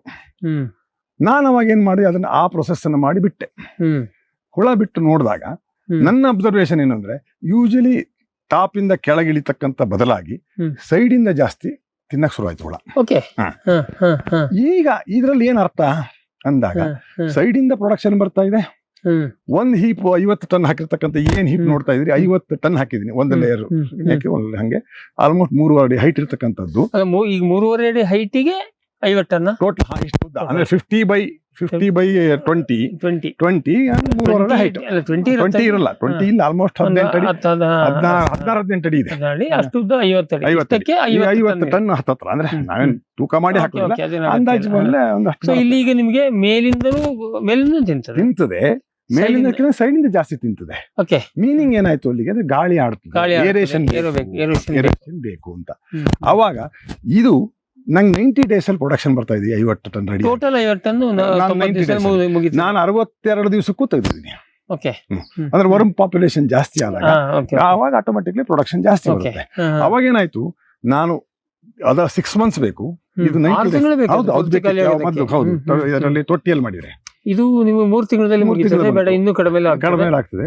ಅವಾಗ ಏನಾಗುತ್ತೆ, ನಾನು ಅದೇ ಲೇಬರ್ಸು ಅಷ್ಟೇ ಇದರಲ್ಲಿ ವಾಲ್ಯೂಮ್ ಪ್ರೊಡಕ್ಷನ್ ಜಾಸ್ತಿ ಬಂದು, ಜೊತೆಗೆ ನಿಮ್ಗೆ ಟ್ಯಾಂಕ್ ಕಟ್ಟ ದುಡ್ಡು ಉಳಿತು, ಇನ್ವೆಸ್ಟ್ಮೆಂಟ್ ಇದಕ್ಕೆಲ್ಲ ಮಾಡೋಕೆ ಸಿಗಬೇಕಾಗ್ತಿತ್ತು. ಅವಾಗ ಇನ್ನೊಂದು ಬಂದಿರುತ್ತೆ, ಆಸ್ ಎ ಟೆಕ್ನಿಕಲ್ ಮ್ಯಾನ್, ನಾನು BSc AG ಮಾಡ್ತಕ್ಕಂಥವನು. ನಾನು ಇನ್ನು ಹೊಡೆದೆ, ಹೌದಲ್ಲ, ನ್ಯೂಟ್ರಿಯೆಂಟಿಗೆ ಮೇಲ್ಗಡೆ ಬಿಟ್ಟದೆ, ಲಿಂಗಿ ಹೋಗ್ಬೋದು, ಕುಡಿದು ಹೋಗ್ಬೋದು, ಹೊರಗಡೆ ಹೋಗ್ಬೋದು ಅಂತ. ಅದು ನಮ್ಮ ಫಾರ್ಮರ್ಸ್, ನಮ್ಮ ಏನ್ ಲೇಬರ್ಸ್ ಏನಿದ್ದಾರೆ ಎಲ್ಲರೂ ಕರೆಕ್ಟ್ ಒಂದೇ ಹದ ಮಾಯಿಶ್ಚರ್ ಮೇಂಟೈನ್ ಮಾಡಿದ್ರು. ಆ ಮಾಯಿಶ್ಚರ್ ಮೇಂಟೈನ್ ಮಾಡಿದ್ರಿಂದ ಏನಾಯ್ತು, ನೀರಿನ ಅಂಶವನ್ನು ಒಂದೇ ತರ ಮಾಡಿದ್ರಿಂದ ನಮಗೇನಾಗಿದೆ, ಒಂದು ಇರುವೆ ಬರೋದಿಲ್ಲ, ಇರುವೆ ತಿನ್ನೋದಿಲ್ಲ, ಇರುವೆ ಬರೋದಿಲ್ಲ. ಹಾಗೇನೆ ಹೆಗಣ ಇದ್ರ ಕಾಟನು ಸ್ವಲ್ಪ ಇದೆ. ಬಟ್ ನಂಗೆ ಮೇಜರ್ ಪ್ರಾಬ್ಲಮ್ ಇದರಲ್ಲಿ ಅಬ್ಸರ್ವ್ ಮಾಡಿರ್ತಕ್ಕಂಥದ್ದು ಕೊಕ್ಕರೆ ಬೆಳೆ ಹಕ್ಕಿ. ಓಕೆ. ಬೆಳೆ ಹಕ್ಕಿ ಅದು ಬೆಳಿಗ್ಗೆ 1 ಗಂಟೆ ಸಾಯಂಕಾಲ 1 ಗಂಟೆ ಬಹಳ ತೊಂದರೆ ಕೊಡುತ್ತೆ. ಡ್ಯೂಟಿ ಮಾಡಿ ಹೋಗುತ್ತೆ. ಅದು ಎರೆಹುಳ ತಿನ್ನಕ್ ಬರುತ್ತೆ. ಎರೆಹುಳ ತಿನ್ನಕ್ ಬರುತ್ತೆ. ಎಲ್ಲ ಕೆದರಿ ಇಲ್ಲ ಕೆದರದಿ ಅದೇ ವಿಶೇಷ ಅಂದ್ರೆ ಏನಾಯ್ತು, ನಾನು ತೊಟ್ಟಿ ಭಾರತ ಹಿಂಗ್ ತಿನ್ನಕ್ ಶುರು ಮಾಡ್ಬಿಟ್ಟು ಕಷ್ಟ ಅಂತ ಹೇಳ್ಬಿಟ್ಟು ನಾನು ಫಸ್ಟ್ ಅಲ್ಲಿ ಏನ್ ಮಾಡಿದೆ, ಶೆಡ್ ನೆಟ್ ಕಟ್ಟಿದೆ ಬೆಳ ಒಳ ಬರಬಾರ್ದು ಅಂತ. ಆದ್ರೆ ಒಂದು ಪರ್ಪಸ್ ಸಾಲ್ವ್ ಆಯ್ತು. ಏನಂತ, ಶೇಡ್ ನೆಟ್ ಕಟ್ಟಿರೋದ್ರಿಂದ ನನಗೇನಾಯ್ತು, ಹುಳ ಇದು ಕೊಕ್ಕರೆ ಬರೋದು ಕಮ್ಮಿ ಆಯ್ತು, ಅದ್ರ ಪ್ರೊಡಕ್ಷನ್ ಜಾಸ್ತಿ ಆಯ್ತು. ಓಕೆ. ಆಶ್ಚರ್ಯ ಆಯ್ತು, ಇದು ಯಾಕೆ ಹೀಗೆ ಆಯ್ತು, ಏನ್ ವ್ಯತ್ಯಾಸ ಅಂತ. ಅವಾಗ ಕತ್ಲಲ್ಲಿ ಹುಳ ಕೆಲಸ ಮಾಡೋದು ಜಾಸ್ತಿ. ಓಕೆ. ಕತ್ಲಲ್ಲಿ ನೀವು ಸಾಯಂಕಾಲ 7 ಗಂಟೆ ಮೇಲೆ ಕತ್ಲಾದ್ಮೇಲೆ ಬಂದ್ರೆ ಆ ಹುಳ ಎಲ್ಲ ಮೇಲೆ ಹಿಂಗೆ ನಿಂತ್ಕೊಂಡಿರುತ್ತೆ, ಅವಾಗ ಹಿಕ್ಕೆ ಹೊರಗೆ ಹಾಕ್ತಾ ಇರುತ್ತೆ, ಪ್ರೊಡಕ್ಷನ್ ಫಾಸ್ಟ್ ಇರುತ್ತೆ. ಆ ಟೈಮಲ್ಲಿ ಆ ಕೊಕ್ಕರೆಗಳು ಬರೋದವ್ರು ಯಾಕೆ ಕೇಳಿದ್ರೆ, ಇಲ್ಲದ ಹುಳ ಅಗದ್ ತಿನ್ನಕ್ ಬರಲ್ಲ, ಅವಕ್ಕೆ ಹೆಕ್ಕಿ ತಿನ್ಬೇಕು, ಮೇಲೆ ಬಂದ್ರೆ ಪಿಕ್ ಮಾಡಿ ತಿಂತದೆ. ಅವಾಗ ಏನಾಗತ್ತೆ, ಆ ಮೂಮೆಂಟ್ ಅಲ್ಲಿ ಓಡಾಡ ಹೊರತಕ್ಕೆ ಹೆದರಿ ಬಿಟ್ಟು ಹುಳ 1 ಗಂಟೆ ಪ್ರೊಡಕ್ಷನ್ ಕಮ್ಮಿ ಆಯ್ತು. ಓಕೆ. ಇದನ್ನೆಲ್ಲ ನಾನು ಅಬ್ಸರ್ವ್ ಮಾಡಿದ ಮೇಲೆ ಆಟೋಮ್ಯಾಟಿಕಲಿ ಇಷ್ಟೇ ಪರ್ಪಸ್ ಅಷ್ಟೇ, 1 ಅವರ್ ನನ್ ಪ್ರೊಡಕ್ಷನ್ ಕಮ್ಮಿ ಆಗಿದೆಯೇ ವಿನಃ ಇದೆಲ್ಲ ಶೆಡ್ ನೆಟ್ ಕಟ್ಟೋದು ಮಾಡೋದು ಮಟ್ಟೋದು ಅದರಿಂದ ಅಂತ ಅವಶ್ಯಕತೆ ಇರುವುದಿಲ್ಲ ಅನ್ನೋದು. ನಿಮಗೆ ಕೊಕ್ಕರೆ ಸಮಸ್ಯೆ ಇದೆ? ಎಲ್ಲ ಇದೆಯಲ್ಲ, ಹಾರ್ತಾ ಇದೆ, ಬರ್ತವೆ. ಜೀವನ. ಹಾಗಾಗಿ ನೀವು ಇದು ಶೇಡ್ ಅಲ್ಲ, ಇದನ್ನ ಹೀಪ್ ಮೆಥಡ್ ಬೆಸ್ಟ್. ಇದು ಬೇಡ ಮತ್ತು ದುಡ್ಡು ಉಳಿತದೆ, ನ್ಯೂಟ್ರಿಯೆಂಟ್ ಲಾಸ್ ಆಗ್ತಾ ಇಲ್ಲ. ನಾನು ಅಬ್ಸರ್ವ್ ಮುಂಚೆನೂ ಅಂದ್ರೆ ಆ ಮೆಥಡ್ ಅಲ್ಲೂ ನೋಡಿದೀನಿ, ಈ ಮೆಥಡ್ ವಿಪರೀತ ನೀರು ಹಾಕಿದ್ರೆ ನೀವು ಹಂಗ ಮಾಡಬಾರ್ದು. ಆಮೇಲೆ ಸರಿ, ಇನ್ನೊಂದು ಮೂಲ ವಿಷಯಕ್ಕೆ ಬರ್ತೀನಿ. Shed compulsory. ಇಲ್ಲದ್ರೆ ಮಳೆಗಾಲದಲ್ಲಿ ಹುಳ ನಿಲ್ಲೋದಿಲ್ಲ. ಮತ್ತೆ ಬೇಸಿಗೆನಲ್ಲಿ ನೆರಳು ಬೇಕು. ಸೊ ಈಗ ದುಡ್ಡಿದ್ರೆ ಇಷ್ಟು ಗಟ್ಟಿ ಮಾಡ್ಬೋದು. ಇವರು ಮಿಲಿಟರಿನವರು ಮಾಡಿದ್ದಾರೆ. ನಾವು ರೈತರ ಮಟ್ಟಕ್ಕಾದ್ರೆ ಹೇಗೋ ಒಂದು ಹಿಂಗೆ ಶೆಡ್ ಪರ್ಮನೆಂಟ್ ಸ್ಟ್ರಕ್ಚರ್ ನೀರು ಮಳೆ ನೀರು ಯಾವ ನೀರು 365 ದಿನ ಬೇಕು. ಒಂದು ನೀರು ಬೀಳಬಾರ್ದು, ಎರಡನೇದು ನೆರಳು ಬೇಕು, ಬಿಸಿಲು ಬೀಳಬಾರ್ದು, ನೇರವಾಗಿ ಬಿಸಿಲು ಬೀಳಬಾರ್ದು. ಸರಿ, ಈಗ ಅಲ್ಲಿ ಹೆಸರುಗತ್ತೆ ಮತ್ತೆ ಕುದುರೆ ಅಲ್ಲಿ ಇದಾವೆ, ಅದ್ರ ಸಗಣಿ ಬಂತು, ಮುಂದೆ ಹೆಂಗೆ ಪ್ರೊಸೆಸ್ ಹೆಂಗ್ ಶುರು ಆಗುತ್ತೆ? ಈ ಸಗಣಿ ಇದರಲ್ಲಿ ಸ್ವಲ್ಪ ನಮಗೇನಿದೆ ಅಂತಂದ್ರೆ ಕರಡ ಅಂತ ಹೇಳ್ತೀವಿ, ಹುಲ್ಲಿನ ಅಂಶ. ಬಿಳಿ ಹುಲ್ಲು ಹಾಕುದಲ್ಲ, ಅದು ಆಕ್ಚುಲಿ ನಮ್ಮಲ್ಲಿ ಕರಡ ಅಂತ ಹೇಳ್ತಾರೆ. ನೀವು ಅದನ್ನೇ ತಿಳಿಸ್ತಾರೆ ಇಲ್ಲಿ? ತಿಳಿಸ್ತಾರೆ, ಹೌದು, ಅದನ್ನೇ ತಿಳಿಸ್ತಾರೆ. ಆ ಕರಡ ಜಾಸ್ತಿ ಬರೋದ್ರಿಂದ ಸ್ವಲ್ಪ ನಮಗೆ ಕ್ವಾಂಟಿಟಿ ಅಂದ್ರೆ ಹೈಟ್ ಬೆಡ್ ಜಾಸ್ತಿ ಮಾಡ್ಕೋಬೇಕಾಗತ್ತೆ. ಬದೇ ನೀವು ಬರೀ ಸಗಣಿ ಗೊಬ್ಬರ ಹಾಕಿದ್ರೆ ಅವಾಗ ಏನಾಗುತ್ತೆ, ಅದು ಅಷ್ಟು ಬೇಕಾಗುದಿಲ್ಲ. ಈಗ ಫಸ್ಟ್ ದೊಡ್ಡ ರಾಶಿ ಬೀಳುತ್ತೆ, ಆಮೇಲೆ ಕುಸಿತದೆ. ಹಾಗಾಗಿ ನಾವೇನ್ ಮಾಡ್ತೀವಿ, ಅದನ್ನ ಜಾಸ್ತಿ ಯೂಸ್ ಮಾಡ್ತಾ ಇದೀವಿ. ಅದಾದ್ಮೇಲೆ ತೆಳು ಒಂದು ಲೇಯರ್ ಪಲ್ಪ್ ಹಾಕ್ತಿವಿ. ಓಕೆ. ಪ್ರತಿ ಸರಿ ಒಂದೊಂದು ಲೇಯರ್, ಅಂದ್ರೆ 1.5 ಅಡಿ ಆಗಷ್ಟು ಅದನ್ನ ಹಾಕಿದ್ರೆ ಆಮೇಲೆ ಒಂದು ತೆಳು 1/2 ಅಡಿ ಲೇಯರ್ ಪಲ್ಪ್ ಹಾಕ್ತಿವಿ. ಪಲ್ಪಿನ ವಿಶೇಷತೆ ಏನು ಅಂದ್ರೆ, ಮೊಟ್ಟೆ ಮರಿ ಒಂಥರ ಅದರಲ್ಲಿ ಬಹಳ ಇರ್ತವೆ ಪಲ್ಪ್ ಅಲ್ಲಿ. ಹೌದು, ಬೇರೆ ನೀವ್ ಎಂತೆ ಸಗಣಿಯಲ್ಲಿ ಇರ್ಬೋದು ಅಥವಾ ಇದರಲ್ಲಿ ಇರ್ಬೋದು, ರುಚಿಗೆ ಸಗಣಿನೇ ಬೇಕು, ಪಲ್ಪ್ ಅಲ್ಲ. ಆದ್ರೆ ಹುಳ ಮೊಟ್ಟೆ ಮರಿ ಇಡ್ಲಿಕ್ಕೆ ಅಂತಂದ್ರೆ ಸೇಫ್ ಜಾಗ ಅಂತ ಹೇಳ್ತೀವಲ್ಲ, ಏನೊಂಥರ ಮೆತ್ತಗಿರ್ತದೆ, ಹಾಸಿಗೆ ಚೆನ್ನಾಗಿರ್ತದೆ, ನಂಗೇನೋ ಅಲ್ಲಿಟ್ಟಷ್ಟು ಮೊಟ್ಟೆ ಮರಿ ಡೆವಲಪ್ ಆದಂಗೆ ನನ್ನ ಅಬ್ಸರ್ವೇಷನ್ 30 ವರ್ಷದಲ್ಲಿ ಅಲ್ಲಿ ಇಟ್ಟಾಗ ನೀವು ಸಗಣಿ ಗೊಬ್ಬರದಲ್ಲಿ ಸೊ ಹಾಗಾಗಿ ಒಂದು ಲೇಯರ್ ಅದು ಎಷ್ಟು ಹೈಟ್ ಹಾಕ್ತೀರಿ? ಅಲ್ಲೊಂದು 1/2 ಅಡಿ ಹಾಕ್ತೀವಿ. ಈಗ ಪಲ್ಪ್ ಇಲ್ಲ ಅಂದ್ರೆ ಏನ್ ಮಾಡ್ಬೋದು? ಸೊ ಮತ್ತೆ ಆಮೇಲೆ ಇನ್ನೊಂದು ಲೇಯರ್ 1.5 ಅಡಿ ಮತ್ತೆ ಸಗಣಿ ಹಾಕ್ತೀರಿ. ಇದೆಲ್ಲ ಹುಲ್ಲು ಮಿಕ್ಸ್ ಇದ್ದಿದ್ದು ಹಾಗೇನೆ 1 by 1 ಮಾಡ್ಕೊಂಡು ಹೋಗ್ತೀವಿ. ಎಷ್ಟು? 4 ಅಡಿಯಿಂದ 4 ಅಡಿವರೆಗೆ. 4 ಅಡಿ ಅಂದ್ರೆ ಸುಮಾರು ನೀವು 3 ಲೇಯರ್ ಬರ್ತಾ? 3 ಲೇಯರ್ ಬರುತ್ತೆ. 3 ಲೇಯರ್ ಬರುತ್ತೆ. ಇದು ಉದ್ದ ನಿಮ್ಮ ಅನುಕೂಲಕ್ಕೆ ತಕ್ಕಾಗಿ ಬಟ್ ಇದು ಸರ್, ನೀವು ಅಗಲ ಬಹಳ ಇಟ್ಟಿದ್ರಿ, ನಿಮ್ಗೆ ಇಲ್ಲಿ ಕೆಲಸ ಮಾಡಕ್ಕೆ ಏನ್ ತೊಂದರೆ ಇಲ್ವಾ? ತೊಂದರೆ ಆಗ್ತಾ ಇಲ್ಲ, ನಾ ಏನ್ ತೊಂದರೆ ಆಗ್ತಾ ಇಲ್ಲ. ಗೊರೆ ಮನೆಯಲ್ಲಿ ತೀರಾ ಚಿಕ್ಕ ಮಾಡಿದ್ರೆ ನಿಮ್ಗೆ ಇಲ್ಲಿ ಜಾಗ ವರ್ಕೌಟ್ ಆಗೋದಿಲ್ಲ. ಅದಕ್ಕೆ ಸೊ ಇದು ಕಂಫರ್ಟೇಬಲ್. ನೀವು ನಿಮ್ಮ ಶಿವಮೊಗ್ಗ ಯೂನಿಟ್ ಸೇಮ್ ಇದೇ ಸ್ಟ್ರಕ್ಚರ್, ಇದೇ ತರ. ಸೊ ಆಯ್ತು, ಅಷ್ಟು ಮಾಡಿ ಹುಳ ಯಾವಾಗ ಬಿಡ್ತೀರಿ? ಇದಿಷ್ಟ ಆದ್ಮೇಲೆ ನಾವು ಸ್ಪ್ರಿಂಕ್ಲರ್ ಆನ್ ಮಾಡ್ಕೊತೀವಿ. ಮ್ಯಾನ್ಯುಯಲ್ ಮಾಡ್ತಿದ್ವಿ. ಈಗ ಮ್ಯಾನ್ಯುಯಲ್ ಮಾಡೋದ್ರಿಂದ ಒಂದು ಲೇಬರ್ ಎಕ್ಸ್ಟ್ರಾ ಹೋಗುತ್ತೆ ಅಂತ ಹೇಳ್ಬಿಟ್ಟು ಮೆಕನೈಸೇಷನ್ ಅಂದ್ರೆ ಬಹಳ ಇದರಲ್ಲಿ ಈ ಯೂನಿಟ್ ಅಲ್ಲಿ ಮೆಕನೈಸೇಷನ್ ಮಾಡ್ಲಿಕ್ಕೆ ಆಗೋದಿಲ್ಲ. ಸ್ಪ್ರಿಂಕ್ಲರ್ ಆನ್ ಮಾಡಿದೀವಿ. ಸ್ಪ್ರಿಂಕ್ಲರ್ ಅದೇನು ಬಹಳ ಸಿಂಪಲ್. ನಿಮ್ಗೆ ನೀರು ಕರೆಕ್ಟ್ ಕಂಟ್ರೋಲ್ ಇರುತ್ತೆ. ನೀರ್ ಕಂಟ್ರೋಲ್ ಸಿಗುತ್ತೆ ಕರೆಕ್ಟ್. ಸ್ವಲ್ಪ ಸೆಟ್ ಆಯ್ತು ಅಂದ್ರೆ ಮಾಯಿಶ್ಚರ್ ಸೆಟ್ ಆಯ್ತು ಅಂತ ವರ್ಮ್ಸ್ ಅನ್ನ ಬಿಡ್ತೀವಿ. ಓಕೆ. ನೀರು ಇದು ಮಾಡಿ ತಂಪು ಮಾಡ್ತೀರಿ, ಆಮೇಲೆ ಹುಳ ಬಿಡ್ತೀರಿ. ಹುಳ ಎಲ್ಲಿಂದ ತರ್ತೀರಿ? ಅಲ್ಲ, ನಾನು ಫಸ್ಟ್ ತಂದಿದ್ದು ಬಾಂಬೆ ಬಯೋಟೆಕ್ನಾಲಜಿ ರಿಸರ್ಚ್ ಸೆಂಟರ್ ಅಂತ ಹೇಳಿ. ಯಾವ ಜಾತಿ ಹುಳ ಇದು? ರೆಡ್ ಅಮೆರಿಕನ್ ಅರ್ಥವರ್ಮ್ ಅಂತ ಹೇಳ್ತಾರೆ. ಒಂದೇ ತರ ಇದರಲ್ಲಿ ವಿಶೇಷ ಎಲ್ಲಾ ವರ್ಮ್ಸ್ ಏನಿಲ್ಲ. ಇದರಲ್ಲಿ ವಿಶೇಷ ಅಂತ ಏನ್ ಹೇಳ್ತೀನಿ ಅಂದ್ರೆ, ಬ್ರೀಡಿಂಗು, ಫೀಡಿಂಗು ಎರಡು ಫಾಸ್ಟ್ ಇದೆ. ಫಸ್ಟ್ ಇದೆ.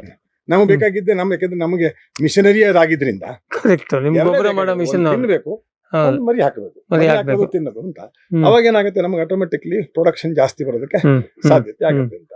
ಓಕೆ. ಸೊ ನಾವು ಒಂದು ಸರಿ 2097-92 ನವೆಂಬರ್ ತಂದ ಮೇಲೆ ಇವತ್ತವರೆಗೆ ನಮ್ಮ ತುಳ ತಂದಿಲ್ಲ. ಓಕೆ. ಸೊ ಇಲ್ಲಿ ಸರ್ ಈಗ ಒಂದೇ ದಿನ ನಿಮಗೆ ಇಷ್ಟು ಇದಕ್ಕೆ 50 ಟನ್ ಅಂತ ಹೇಳಿದ್ರೆ ಒಂದೇ ದಿನ 50 ಟನ್ ಜಮಾ ಆಗೋದಿಲ್ಲ. ದಿನಕ್ಕೆ 3.5 ಟನ್ ಬರುತ್ತೆ ಅಂದ್ರೆ 10, 12, 15 ದಿನ ಬೇಕು ಒಂದು ಹೀಪ್ ಆಗೋದಕ್ಕೆ. ಅದು ನೀವು ಈಗ ಬಂದಾಗ ಹಾಕೊಂಡಿರ್ತೀರಿ. ಯಾವತ್ತು ಹೈಟ್ ಬಂತೋ ಅವತ್ತು ನೀರ್ ಚಾಲು ಮಾಡಿ. ನೋಡಿ ಇದಕ್ಕೆ ನೀರು ಇನ್ನು ಬಿಟ್ಟಿಲ್ಲ, ಏನಕ್ಕೆ ಇದು ಹೈಟ್ ಬಂದಿಲ್ಲ. ಇನ್ನು ಇದು ಇದ್ರ ಮೇಲೆ ಮತ್ತೆ ಬಂದ ಮೇಲೆ ಕಂಪ್ಲೀಟ್ ಆದ್ಮೇಲೆ ನೀವು ಸ್ಪ್ರಿಂಕ್ಲರ್ ಆನ್ ಮಾಡ್ತೀರಿ. ಆಮೇಲೆ ಹುಳ ಬಿಡ್ತೀರಿ. ಹುಳ ಎಷ್ಟು ಅದಕ್ಕೆ ಲೆಕ್ಕಾಚಾರ ಇದೆಯಾ? ಅಂದ್ರೆ ನಾನು ಹೇಳಿದ ಒಂದು 50 ಟನ್ ಒಂದು 10 ಬುಟ್ಟಿ ಹುಳ ಅಂತ. 10 ಬುಟ್ಟಿ. 10 ಬುಟ್ಟಿ. ಅದು ನಿಮ್ದು ಹಳೆ 10 ಬುಟ್ಟಿ ಬರೀ ಹುಳ ಅಲ್ಲ, ಜೊತೆ ಗೊಬ್ಬರ ಈಗ ಹಳೆ ಹೀಪಲ್ಲಿ ಇರುತ್ತೆ, ಅದನ್ನ ತಂದು ಇದಕ್ಕೆ ಬಿಡ್ತೀರಿ. ಅಷ್ಟು ಮೇಲಿಂದ ಬಿಡ್ತೀರಿ? ಮೇಲಿಂದನೇ ಬಿಡ್ತೀರಿ. ಅದು ಅವು ಬಿಟ್ಕೊಳ್ಳೋ ಒಳಗೆ ಹೋಗ್ತವೆ. ಸೊ ಅಷ್ಟಾಗಿ ಅವು ಎಲ್ಲಿಂದ ಮೇಲಿಂದ ತಿನ್ಕೊಂಡು ಹೋಗ್ತಾವ? ಯೂಶಲಿ ಮೇಲೆ ಸೈಡ್ ಎಲ್ಲ ಪೋರ್ಷನ್ ಅಂದ್ರೆ ಹಂಗ್ ಮಾಡಿ ಹೋಗ್ತಾ ಕೆಳಗೆ ಹೋಗ್ತವೆ. ನೀವು ಆಮೇಲೆ ದಿನ ನೀರ್ ಕೊಡ್ತೀರಿ? 15 ದಿವಸದವರೆಗೆ ಹುಳ ಬಿಟ್ಟು 15 ದಿವಸದವರೆಗೂ 2 ಟೈಮ್ ನೀರ್ ಬಿಡ್ತೀವಿ. ಅದಾದ ಮೇಲೆ ಹಗೂರು ಹಿಕ್ಕೆ ಹೊರಗೆ ಬರಕ್ ಶುರುವಾಗುತ್ತೆ. ಅದೊಂದು ಹಿಕ್ಕೆ ಹಾಕಿದ್ ಗೊತ್ತಾದ ಮೇಲೆ ಗೋರೆ ಮನೆಯಲ್ಲಿ ಎಳಿತಾ ಹೋಗ್ತಾರೆ. ಫಸ್ಟ್ ಎಲ್ಲ ಸ್ವಲ್ಪ ಕಮ್ಮಿ ಬರುತ್ತೆ quantity. After 30 days, 32 days, 35 days ನಂತರ ಜಾಸ್ತಿ ಕ್ವಾಂಟಿಟಿ ಬರುತ್ತೆ. ಓಕೆ. ಅದು ಅಂದ್ರೆ ಹೊರಭಾಗದಲ್ಲಿ ಪೂರ್ತಿ ನಿಮ್ಗೆ ಹಿಕ್ಕೇನೆ ಇರುತ್ತೆ. ತಿಂದದ ಗಂಟುಗಳೆಲ್ಲ ನಮ್ಮಲ್ಲಿ ವೇಸ್ಟ್ ಅಲ್ಲಿ ಹೋಗುತ್ತೆ. ಮತ್ತೊಂದು ವಾಪಸ್ ಹಾಕ್ತೀರಿ? ಇಲ್ಲ, ನಾನು ಅದು ಕೆಲವೊಂದಲ್ಲಿ ಕಲ್ಲು ಗಿಲ್ಲೆಲ್ಲ ಬಂದು ಇಲ್ಲಿ ಎಲ್ಲ ತುಂಬಬೇಕಾರೆ ಮಾಡುವಾಗ ಬರುತ್ತೆ. ಹೌದು, ಸಗಣಿ ತುಂಬುವ ಕೆಲವು ಬಂದಿರುತ್ತೆ. ಸೊ ಅದನ್ನ ಮೇಲಿಂದ ತಿನ್ಕೊಂಡು ಕೆಳಗೆ ಹೋಗ್ತಾ ಇರ್ತವೆ. ಇದು ನೀರು ಪ್ರಮಾಣ ಎಲ್ಲ ನಿಮ್ಮ ಅಂದಾಜು ಅಥವಾ ಹದಾಮ ಇದಿರುತ್ತೆ? ನೀರು ಹರಿಬಾರ್ದು, ತಂಪಿರ್ಬೇಕು, ಅಷ್ಟೇ ಮಾಡಿರಾಯ್ತು. ಸೊ ಇದು ಆಗ್ತಾ ಹೋದಂಗೆ ನಿಮ್ಮ ಈ ಸಗಣಿ ಮತ್ತೆ ಇದೇನಿದೆ ಎಲ್ಲ ಮಿಕ್ಸ್ ಆಗ್ಬಿಡುತ್ತೆ. ನಿಮ್ಗೆ ಏನದು ಗೊತ್ತಾಗೋದಿಲ್ಲ. ಸಗಣಿ ಅಂಶ ಕರಿ ಪಲ್ಪ್ ಜೊತೆ ಸೇರ್ಕೊಂಡ್ಬಿಡುತ್ತೆ. ಕರಿಗೆ ಸೇರಿದಂಗೆ ರುಚಿಗೆ ಅದನ್ನು ಈಗ ನೀವು ಮೇಲಿಂದ ಹಾಕಿದ್ದು ಪಲ್ಪು ಮತ್ತೆ ಬರ್ತಕ್ಕಂಥ ಸಗಣಿ ಹೈಯೆಸ್ಟ್ ಬರುತ್ತೆ. ಹಾಗೆ ಸಗಣಿನೇ ಟಾಪ್ ಅಲ್ಲಿ ಇಟ್ಟಿರ್ತೀವಿ. ಅವಾಗ ಏನಾಗುತ್ತೆ, ಬಿದ್ದ ತಕ್ಷಣ ನೀರಿನ ಅಂಶ ಬಿದ್ದ ತಕ್ಷಣ ಕರಿಗೆ ಕೆಳಗೆ ಹೋಗ್ತದೆ. ಸೊ ಎಲ್ಲ ಮಿಕ್ಸ್ ಆಗ್ಬಿಡುತ್ತೆ. ಸೊ ಇದಿಷ್ಟ ಆಗೋದಕ್ಕೆ ನಿಮ್ಗೆ ಸಾಮಾನ್ಯ 60-90 ದಿನ ಬೇಕಾಗುತ್ತೆ ಇದೆಲ್ಲ ಪೂರ್ತಿ. ಸೊ ಇದು ಪ್ರಾರಂಭದಲ್ಲಿ ಒಂದು ಲೇಯರ್ ಬೈ ಲೇಯರ್ ಹಾಕೋದು, ಆಮೇಲೆ ಲಾಸ್ಟ್ ಇಷ್ಟ ಎತ್ತರ ಆದ್ಮೇಲೆ. ಸೊ ಇದು ಈ ಈಗ ರಾಶಿ ಏನಿದೆ ಇದು ಸ್ವಲ್ಪ ಹೆಚ್ಚು ಕಮ್ಮಿ ಇದು ಫೈನಲ್ ಆಗಿ ಹುಳ ಬಿಟ್ಟಲ್ಲಿಂದ ಒಂದು 3 ತಿಂಗಳು ಇಲ್ಲಿರುತ್ತೆ. ಹಂತ ಹಂತವಾಗಿ ನೀವು ಅದನ್ನ ತೆಗೆದು ಕರಗಿಸ್ತಾ ಹೋಗ್ತೀರಿ. ಸೊ ನೀರ್ ಈಗ ನೀವು ತೆಗಿಯುವಾಗ ನೀರ್ ಬಂದ್ ಮಾಡ್ತೀರಾ? ಹೌದು, ತೆಗಿಯುವಾಗ ಏನು ಅಂತಂದ್ರೆ ವಿಶೇಷ ಅಂದ್ರೆ ಅಷ್ಟೇನೆ, ನೀರು ಒಂದು ದಿವಸ ಇವತ್ತೊಂದು ನಾಳೆ ಒಂದು ದಿವಸ ಬಿಟ್ರೆ ನಾಡಿದ್ ಹುಳ ಎಲ್ಲ ಕೆಳಗೆ ಹೋಗಿರುತ್ತೆ. ಸೊ ಮೇಲೆ ಮನೆಯಲ್ಲಿ ಎಳಿಯಲಿಕ್ಕೆ ಸುಲಭ, ಅವಾಗ ಹುಳ ಬರೋದಿಲ್ಲ. ಬಟ್ ಮೊಟ್ಟೆ ಮರಿ ಎಲ್ಲದ್ರೂ ಹೋಗುತ್ತೆ. ಅದು ಓಕೆ, ಅದು ಬೇಕು ನಮ್ಗೆ ರೈತರ ದೃಷ್ಟಿಯಿಂದ ಬೇಕು. ಹೌದು, ಮೊಟ್ಟೆ ಅಂತೂ ಹೋಗುತ್ತೆ. ಒಂದು ಮೊಟ್ಟೆ ವಿಶೇಷ ಅಂದ್ರೆ 15-50 ಮರಿವರೆಗೂ ಹಾಕುತ್ತೆ. ಅಂದ್ರೆ ಮೊಟ್ಟೆ ಚೀಲ, ಸಾಕ್. ಸೊ ಅದ್ರೊಳಗೆ ಅದು ನಮ್ಗೆ ಒಳ್ಳೇದು, ನಮ್ಮ ತೋಟದಲ್ಲಿ ಹೆಚ್ಚಿಗೆ ತಯಾರಾಗುತ್ತೆ. ಸೊ ಇದನ್ನ ನೀವು ಆಮೇಲೆ ಇದ್ರ ರೋಲರ್ ನಲ್ಲಿ ಸಾಣಿಸಿದ ಮೇಲೆ PSB ಅಂಡ್ ಅಜಿಟೋಬ್ಯಾಕ್ಟರ್ ಕಲ್ಚರ್ ಹಾಕ್ತಿವಿ. ಆಮೇಲೆ ಲೈನರ್ ಕೊಡ್ತೀವಿ. ಯಾಕಂದ್ರೆ PSB ಅಂಡ್ ಕಲ್ಚರ್ ಹಾಕ್ಬೇಕಾದ್ರೆ ನಮ್ಗೆ ಮಾಯಿಶ್ಚರ್ ಕಂಟೆಂಟ್ ಸ್ವಲ್ಪ ಇರಬೇಕು. ಅಂದ್ರೆ ಮಾಯಿಶ್ಚರ್ ಮಲ್ಟಿಪ್ಲಿಕೇಶನ್ ಆಗಲ್ಲ. ಹಾಗಾಗಿ ನಾವೇನ್ ಮಾಡ್ತೀವಿ, ಅದನ್ನ ಇಟ್ಟು ಅದನ್ನ ನಾವು ಎಷ್ಟು ಪರ್ಸೆಂಟ್ ಮಾಯಿಶ್ಚರ್ ಫಿಕ್ಸ್ ಮಾಡ್ತೀರಿ? ನಾವಂತೂ ಆಲ್ಮೋಸ್ಟ್ 28-30% ಇರುತ್ತೆ. ಇದಕ್ಕೆ ನೀವು ಏನಾದ್ರು ಮತ್ತೆ ಲೈಸೆನ್ಸ್ ಏನ್ ಮಾಡ್ಕೋಬೇಕಾ? ಅಲ್ಲ, ಬೇಕು ಆಕ್ಚುಲಿ ಮಾಡ್ಬೇಕು, ಸ್ಟೇಟ್ ಡಿಪಾರ್ಟ್ಮೆಂಟ್ ಇಂದ ತಗೋಬೇಕು. ಸೊ ನಿಮ್ದು ಆ ಯೂನಿಟ್ ಇದೆ, ಇದು ಇನ್ನೂ ಆಗ್ಬೇಕು ಅಷ್ಟೇ. ಇದು ಹೊಸತಿದೆ, ಮತ್ತೆ ಇದು ಮಿಲಿಟರಿ ಕ್ಯಾಂಪಸ್ ಬೇರೆ. ಸೊ ಏನ್ ಕೇಳಿದ್ರೆ ಅಷ್ಟು ಮಾಡಿ ಚೀಲ ಮಾಡಿ ಎಷ್ಟು ಪ್ಯಾಕ್ ಮಾಡ್ತೀರಿ? ಇದು 50 kg ಬ್ಯಾಗ? 50 kg ಬ್ಯಾಗ್ ನಮ್ಮಲ್ಲಿ ಅಂದ್ರೆ 50 kg ಬ್ಯಾಗ್ ಆಲ್ರೆಡಿ ಮಾಡಿದ್ದೇವೆ ಬಲ್ಕ್ ಇದಕ್ಕೆ ಅಂತ. ನೆಕ್ಸ್ಟ್ ಫ್ಯೂಚರ್ ಪ್ಲಾನ್ ಗಳಲ್ಲಿ ನಮಗೆ 25 kg ಯೋಚನೆ ಇದೆ. ಅದಾದ್ಮೇಲೆ 5 kg 2 kg ಎಲ್ಲ ಕೇಳ್ತಾ ಇದ್ರು, ಬಿಕಾಸ್ ಬೆಂಗಳೂರು ಸಿಟಿ ಆಗಿದ್ರಿಂದ. ಬಟ್ 5 kg 2 kg ಪ್ಯಾಕಿಂಗ್ ಹೋಗ್ಬೇಕಾದ್ರೆ ಅಗೈನ್ ಲೈಸೆನ್ಸೇ ಬೇರೆ ಆಗುತ್ತೆ. 26 kg ಅನಂತರದ್ದು ಟ್ಯಾಕ್ಸ್ ಇಲ್ಲ. ಆಮೇಲೆ ಅವಕ್ಕೆಲ್ಲ ಈಗ 5 kg ಎಲ್ಲ ಸಣ್ಣ ಕಮರ್ಷಿಯಲ್ ಅಲ್ಲ, ನಾಟ್ ಫಾರ್ ಇಂಟ್ರೆಸ್ಟ್ ಅಂತ ಅರ್ಥಲ್ಲ. ಆ ಸೆಟಪ್ ಬರೋಕ್ಕಿಂತ ನಾವು ಸ್ವಲ್ಪ ವಾಲ್ಯೂಮ್ ಒಂದು ಜೊತೆಗೆ ಏನ್ ಕೇಳಿ, ಇದು ನೀವು ಈ ಪ್ರಮಾಣಕ್ಕೆ ಮಾಡ್ತಾ 1000 ಟನ್ ಮಾಡುವಾಗ ಅದು ಸಣ್ಣ ಕೆಲಸ ಕಷ್ಟ. ನಿಮ್ಮ ಹತ್ರ ಯಾರೋ ತಗೊಂಡು ರೀಪ್ಯಾಕ್ ಮಾಡಿ ಮಾಡಬಹುದು. ನಿಮ್ಮ ಮಟ್ಟದಲ್ಲಿ ಅದು ಪ್ರೋಸೆಸ್ ಮಾಡೋದಕ್ಕೆ ನಮಗೆ 15 ಜನ ಲೇಬರ್ಸ್ ಬೇಕು. ಸರ್ ನಾ ಅದನ್ನೇ ಕೇಳೋದಿದ್ದೆ. ಈಗ ಒಟ್ಟಾರೆ ಇದು ಲೇಬೋರಿಯಸ್, ಇದು ಎಲ್ಲ ಯಾವ ಮೆಕನೈಸೇಷನ್ ಇಲ್ಲ. ನೀವು ಅದನ್ನ ಸೋಸೋದು ಸಾಣಿಸೋದು ಒಂದು ಬಿಟ್ರೆ ಬೇರೆ ಏನಿಲ್ಲ. ಸೊ ಇದಕ್ಕೆ ನೀವು ಈಗ 1,000 ಟನ್ನು ಅಥವಾ ತಿಂಗಳಿಗೆ 100 ಟನ್ ಮಾಡುವಂತ ಇದಕ್ಕೆ ಎಷ್ಟು ದಿನ ಬೇಕಾಗುತ್ತೆ? 15ರಿಂದ 16 ಜನ ಕಾಯಂ ಇರಲೇಬೇಕು. ಈಗ ಸಗಣಿ ರೆಡಿ ಆಗೋದು ಆಯ್ತು ಬಿಡಿ, ಅಥವಾ ಅದು ಅದರ್ವೈಸ್ ಬಿದ್ದ ಮೇಲೆ ನಮಗೆ ಹೀಪ್ ಮಾಡೋದಕ್ಕೆ, ನೀರು ಬಿಟ್ಕೊಳ್ಳೋದಕ್ಕೆ, ಗೊಬ್ಬರ ತೆಗೆಯೋದಕ್ಕೆ, ಸಾಣಿಸೋದಕ್ಕೆ, ಪ್ಯಾಕಿಂಗ್ ಮಾಡೋದಕ್ಕೆ, ಲೋಡಿಂಗ್ ಮಾಡಿ ಅಲ್ಲಿವರೆಗೆ 15 ದಿನ ಪ್ರತಿ ದಿನ ಬೇಕು. ಸೊ ಅಷ್ಟು ಪ್ರೊಡಕ್ಷನ್ ಕಾಸ್ಟ್ ನಿಮ್ಗೆ ಅಷ್ಟು ಆಡ್ ಆಗುತ್ತೆ. ನಿಮ್ಮ ಅಲ್ಲಿ ಯೂನಿಟ್ ಜನ ಇದ್ದಾರೆ. ಆದ್ರೆ ಅಲ್ಲಿ ಏನಿದೆ ಸ್ವಲ್ಪ ನಾವು ಲೇಡೀಸ್ ಮಾಡಬಹುದು, ಲೋಡಿಂಗ್ ಈಗ ಒಂದು ಜೆಂಟ್ಸ್ ಬರ್ತಾರೆ. ಹಾಗಾಗಿ ಅಂತೂ ನಮಗೆ 15ರಲ್ಲಿ 5 ಗಂಡಾಳು 10 ಹೆಣ್ಣಾಳು ಬೇಕೇ ಬೇಕು, ಅಷ್ಟು ಜನ ಬೇಕು. ಸೊ ಹಾಗಾಗಿ ಇದು ಪಕ್ಕಾ ಲೇಬೋರಿಯಸ್. ಇದ್ರಲ್ಲಿ ಇದನ್ನ ಒಂದ್ಸರಿ ನೀವು ರೆಡಿ ಮಾಡಿದ್ಮೇಲೆ ಎಷ್ಟು ದಿನ ಇಡಬಹುದು? ಹಂಗೇನಾರು ಇದೆಯಾ? ವಿತ್ ಲೈನರ್ ಇರೋದ್ರಿಂದ 6 ಮಂತ್ಸ್ ಏನು ತೊಂದರೆ ಆಗುತ್ತೆ. ಒಳಗಡೆ ಪ್ಲಾಸ್ಟಿಕ್ ಲೈನರ್ ಇರುತ್ತೆ. ಮಾಯಿಶ್ಚರ್ ಮೇಂಟೈನ್ ಆಗಿದೆ ಅಂತಂದ್ರೆ ಯಾವುದೇ ಕಾರಣಕ್ಕೂ ಅಲ್ಲ. ಹಂಗೆ ಕೇಳಿದ್ರೆ ಗೊಬ್ಬರಕ್ಕೆ ಅಂತ ಎಕ್ಸ್ಪೈರಿ ಇಲ್ಲ, ಬಟ್ ಈ ಮೈಕ್ರೋ ಜೀವಾಣುಗಳಿಗೆ ಮತ್ತೆ ಇದು ಸಿಸ್ಟ್ ಫಾರ್ಮ್ ಹೋಯ್ತು, ಅದಾಗ ಮತ್ತೆ ಕಂಡ್ಯೂಸ್ ಆಗ್ಬೇಕು ಅಂತಂದ್ರೆ ಅದೆಲ್ಲ ಕಷ್ಟ ಅಂತ ಹೇಳ್ಬಿಟ್ಟು ನಾವೇನು ಲೈನರ್ ಇದ್ದು ಮಾಯಿಶ್ಚರ್ ಇಟ್ರೆ ಲೈವ್ ಆಗಿರುತ್ತೆ. ಅದು ಖರ್ಚಾಗೋಗುತ್ತೆ. ಅಂಡ್ ಮೋರ್ ಎವರ್ ನೀವು ಅದನ್ನ ಸ್ಟಾಕ್ ಮಾಡಕ್ ಹೋದ್ರೆ ನಿಮಗೆ ಇಲ್ಲಿ ಜಾಗ ಸಾಕಾಗೋದಿಲ್ಲ. ಈ ಗ್ರೌಂಡ್ ಪೂರ್ತಿ ನಿಮ್ಗೆ ಗೊಬ್ಬರ ಬೇಕಾಗತ್ತೆ. ಸೊ ಇಲ್ಲಿ ಅದರದ್ದು ಆ ಮೊಟ್ಟೆದೇನು ಸಾಕಿರುತ್ತೆ ಅದು ಮರಿ ಆಗತ್ತಾ ಅಲ್ಲಿ ಒಳಗಡೆ ಅಥವಾ ಹಾಗೆ ಇರುತ್ತಾ? ಹಾಗೆ ಇರುತ್ತೆ. ಅದಕ್ಕೆ ಒಳ್ಳೆ ಎನ್ವಿರಾನ್ಮೆಂಟ್ ಸಿಕ್ಕಾಗ ಮಾತ್ರ ಮರಿಯಾಗಿ ಹೊರಬರುತ್ತೆ. ಅಲ್ಲಿವರೆಗೆ ಹಾಗೆ ಇರುತ್ತೆ. ಸೊ ತೋಟಕ್ಕೆ ಹೋಗೋದು ಹೆಂಗೆ ಇರುತ್ತೆ. ಸೊ ನಿಮ್ ಗೊಬ್ಬರ ಚೀಲದಲ್ಲಿ ಮರಿ ಇರ್ಲಿಕ್ಕಿಲ್ಲ, ಅಥವಾ ಬಂದ್ರೆ ಸತ್ತೋಗಿರುತ್ತೆ. ಯಾಕೆಂದ್ರೆ ಏರ್ ಟೈಟ್ ಆಗತ್ತಲ್ಲ, ಏರ್ ಟೈಟ್ ಆಗಿರುತ್ತೆ, ಅದು ಸೆಕೆ ಕಟ್ಟತ್ತೆ, ಎಲ್ಲ ಆಗುತ್ತೆ. ಸೊ ಇದು ನೀವು ಈಗ ಇದು ಒಟ್ಟಾರೆ ನೀವು ಪ್ರೊಸೆಸ್ ಹೇಳಿದ್ರಿ. ಇಲ್ಲಿ ನೀವು ಮತ್ತೇನಾದ್ರು ಸಮಸ್ಯೆಗಳಿದೆಯಾ? ಈಗ ಇಲ್ಲಿ ಇರುವೆ, ಹೆಗ್ಗಣ, ಇಲ್ಲಿ ಮೇಜರ್ ಕಮರ್ಷಿಯಲ್ ಸಮಸ್ಯೆ ಇದೆ. ಕೊಕ್ಕರೆ ಒಂದ್ ಬಿಟ್ರೆ ಡಿಸ್ಟರ್ಬ್ ಮಾಡ್ತಿಲ್ಲ ಅಂತ ಹೇಳಿದ್ನಲ್ಲ. ಕೊಕ್ಕರೆ ಮತ್ತೆ ಅದು ಎಷ್ಟು ತಿನ್ಬಹುದು? ನಿಮ್ದು ಲಕ್ಷಾಂತರ ಹುಳುಗಳ, ಕೋಟ್ಯಾಂತರ ಹುಳುಗಳಲ್ಲಿ ಅದು ಏನೋ ಅದ್ರ ಪಾಲಿನ ಒಂದ್ ಸ್ವಲ್ಪ ತಿನ್ಬಹುದು. ಒಂದು ಬಯೋಡೈವರ್ಸಿಟಿ ಅಂತ ಮಾಡಿಲ್ಲ.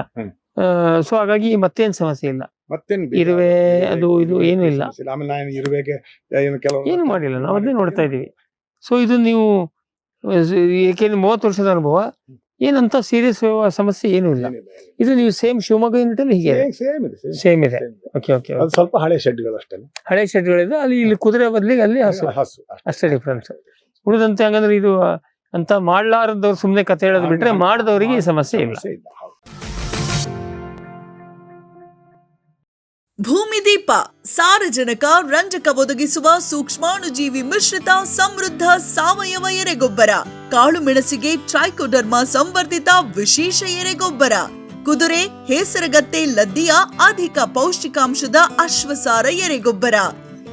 ಎನ್ಪಿಕೆ, ಲಘು ಮತ್ತು ಸೂಕ್ಷ್ಮ ಪೋಷಕಾಂಶಗಳು, ಸಸ್ಯ ಪ್ರಚೋದಕಗಳು ಹಾಗೂ ಹಾರ್ಮೋನುಗಳ ಆಗರ.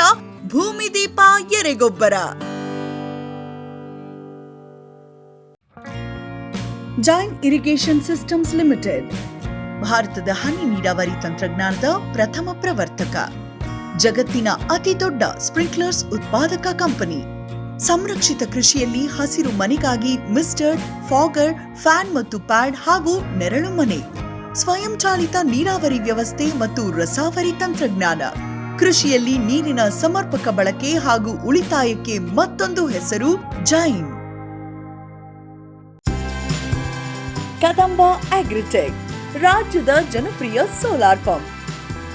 ಅತ್ಯಧಿಕ ಕಾರ್ಯಕ್ಷಮತೆಯ ಸೋಲಾರ್ ಪ್ಯಾನೆಲ್ ಮತ್ತು ಶಕ್ತಿ ಸೋಲಾರ್ ಪಂಪ್. ವಿದ್ಯುತ್ ಕಣ್ಣಾಮುಚ್ಚಾಲೆಯಿಂದ ಮುಕ್ತಿ, ಬೆಳಗಿನಿಂದಲೇ ಹಗಲು ನೀರಾವರಿ. 25 ವರ್ಷಕ್ಕೂ ಹೆಚ್ಚು ಬಾಳಿಕೆಯ ಸೋಲಾರ್ ಪ್ಯಾನೆಲ್ ಮತ್ತು ಸ್ಟೇನ್ಲೆಸ್ ಸ್ಟೀಲ್ ಸೋಲಾರ್ ಪಂಪ್. ನಂಬಿಕಾರ್ಹ ಸೋಲಾರ್ ಪಂಪಿಗೆ ರಾಜ್ಯದ ನಂಬರ್ 1 ಕಂಪನಿ ಕದಂಬ ಅಗ್ರಿಟೆಕ್. ಸಮೃದ್ಧ ಸಾವಯವ ಗೊಬ್ಬರ, ಎಂಎಸ್ಜಿಪಿ ಮತ್ತು ಕೆಸಿಡಿಸಿ ಉತ್ಪಾದನೆ, ಫಾರ್ಮ್ ಟಿವಿಯಿಂದ ಸರಬರಾಜು.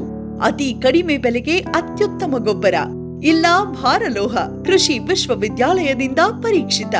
ಸಾವಯವ ಇಂಗಾಲ, ಎನ್ಪಿಕೆ, ಪಿಎಚ್, ಇಸಿ ಎಲ್ಲ ನಿಗದಿತ ಮಿತಿಯಲ್ಲಿ. ಅಡಿಕೆ, ತೆಂಗು, ಬಾಳೆ, ಕಾಫಿ, ದಾಳಿಂಬೆ, ದ್ರಾಕ್ಷಿ, ಕಬ್ಬು, ಭತ್ತ, ಜೋಳ, ಹತ್ತಿ ಹೀಗೆ ಎಲ್ಲಾ ಬೆಳೆಗಳಿಗೂ ಪ್ರಶಸ್ತ. ಜೀವಂತ ಮಣ್ಣು, ಸಮೃದ್ಧ ಬೆಳೆ. ಅತ್ಯಧಿಕ ಲಾಭಕ್ಕೆ ಬಳಸಿ ಸಿಟಿ ಕಾಂಪೋಸ್ಟ್.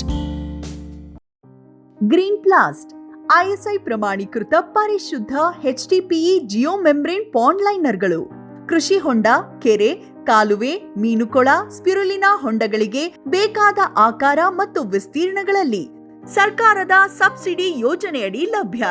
100% ಪುನರ್ಬಳಕೆ, UV ಮತ್ತು ಒಡಕು ನಿರೋಧಕ, ಪಕ್ಕಾ ಜೋಡಣೆ, 5 ವರ್ಷಗಳ ಲಿಖಿತ ವಾರಂಟಿ. ಗ್ರೀನ್ ಪ್ಲಾಸ್ಟ್.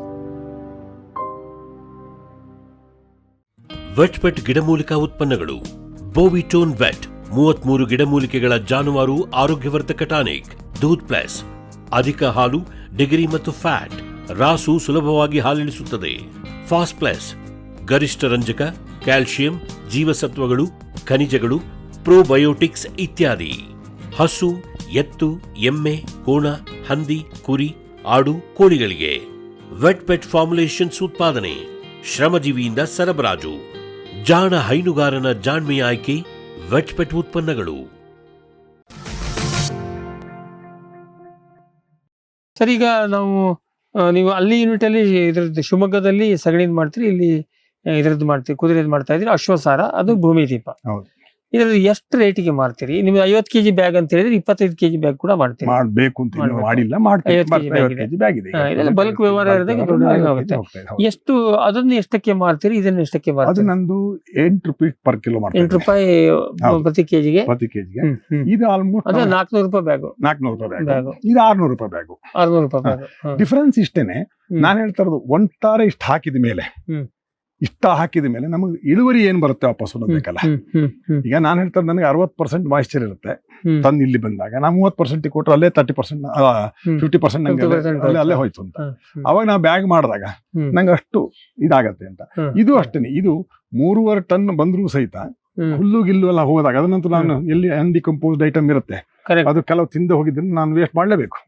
ಆ ವೇಸ್ಟೇಜ್ ಜಾಸ್ತಿ ಹೋಗೋದ್ರಿಂದ ಆಟೋಮೆಟಿಕ್ಲಿ ನಮ್ಗೊಂದು 4 ರೂಪೀಸ್ ಎಕ್ಸ್ಟ್ರಾ. ಸೊ ಅಲ್ಲಿಗೆ ಸೊ ಇದನ್ನು ನೀವು ಅದು 8 ರೂಪಾಯಿ, ಇದು 12 ರೂಪಾಯಿಗೆ ಮಾರ್ತೀರಿ. ಈಗ ಅಶ್ವಸಾರ ಇದು ಇಷ್ಟು ಸ್ಪೆಷಲ್ ಅಂತ ಹೇಳೋದು ಒಂದು ಕಲ್ಪನೆ ಇರೋದಕ್ಕೆ ನಿರ್ದಿಷ್ಟವಾಗಿ ಯಾವ್ದಕ್ಕಾರು ಇದು ರೆಕಮೆಂಡೇಶನ್ ಯಾರು ಇದೆಯಾ? ನೀವು ಅದನ್ನ ಹೇಳಿದ್ರಿ, ಫಂಗಸ್ ಕಂಟ್ರೋಲ್ ಆಗುತ್ತೆ, ಆಂಟಿ ಫಂಗಲ್ ದೃಷ್ಟಿಯಿಂದ ನೀವು ಶುಂಠಿ ಎಲ್ಲ ಪ್ರಯೋಗ ಮಾಡ್ತಾ ಇದೀರಿ ಅಂತ. ಇಲ್ಲಿ ಮುಖ್ಯವಾಗಿ ಇದಕ್ಕೆ ಗ್ರಾಹಕರಿಗೆ ಸದ್ಯಕ್ಕೆ ನಿಮ್ಗೆ ಯಾರಿದ್ದಾರೆ?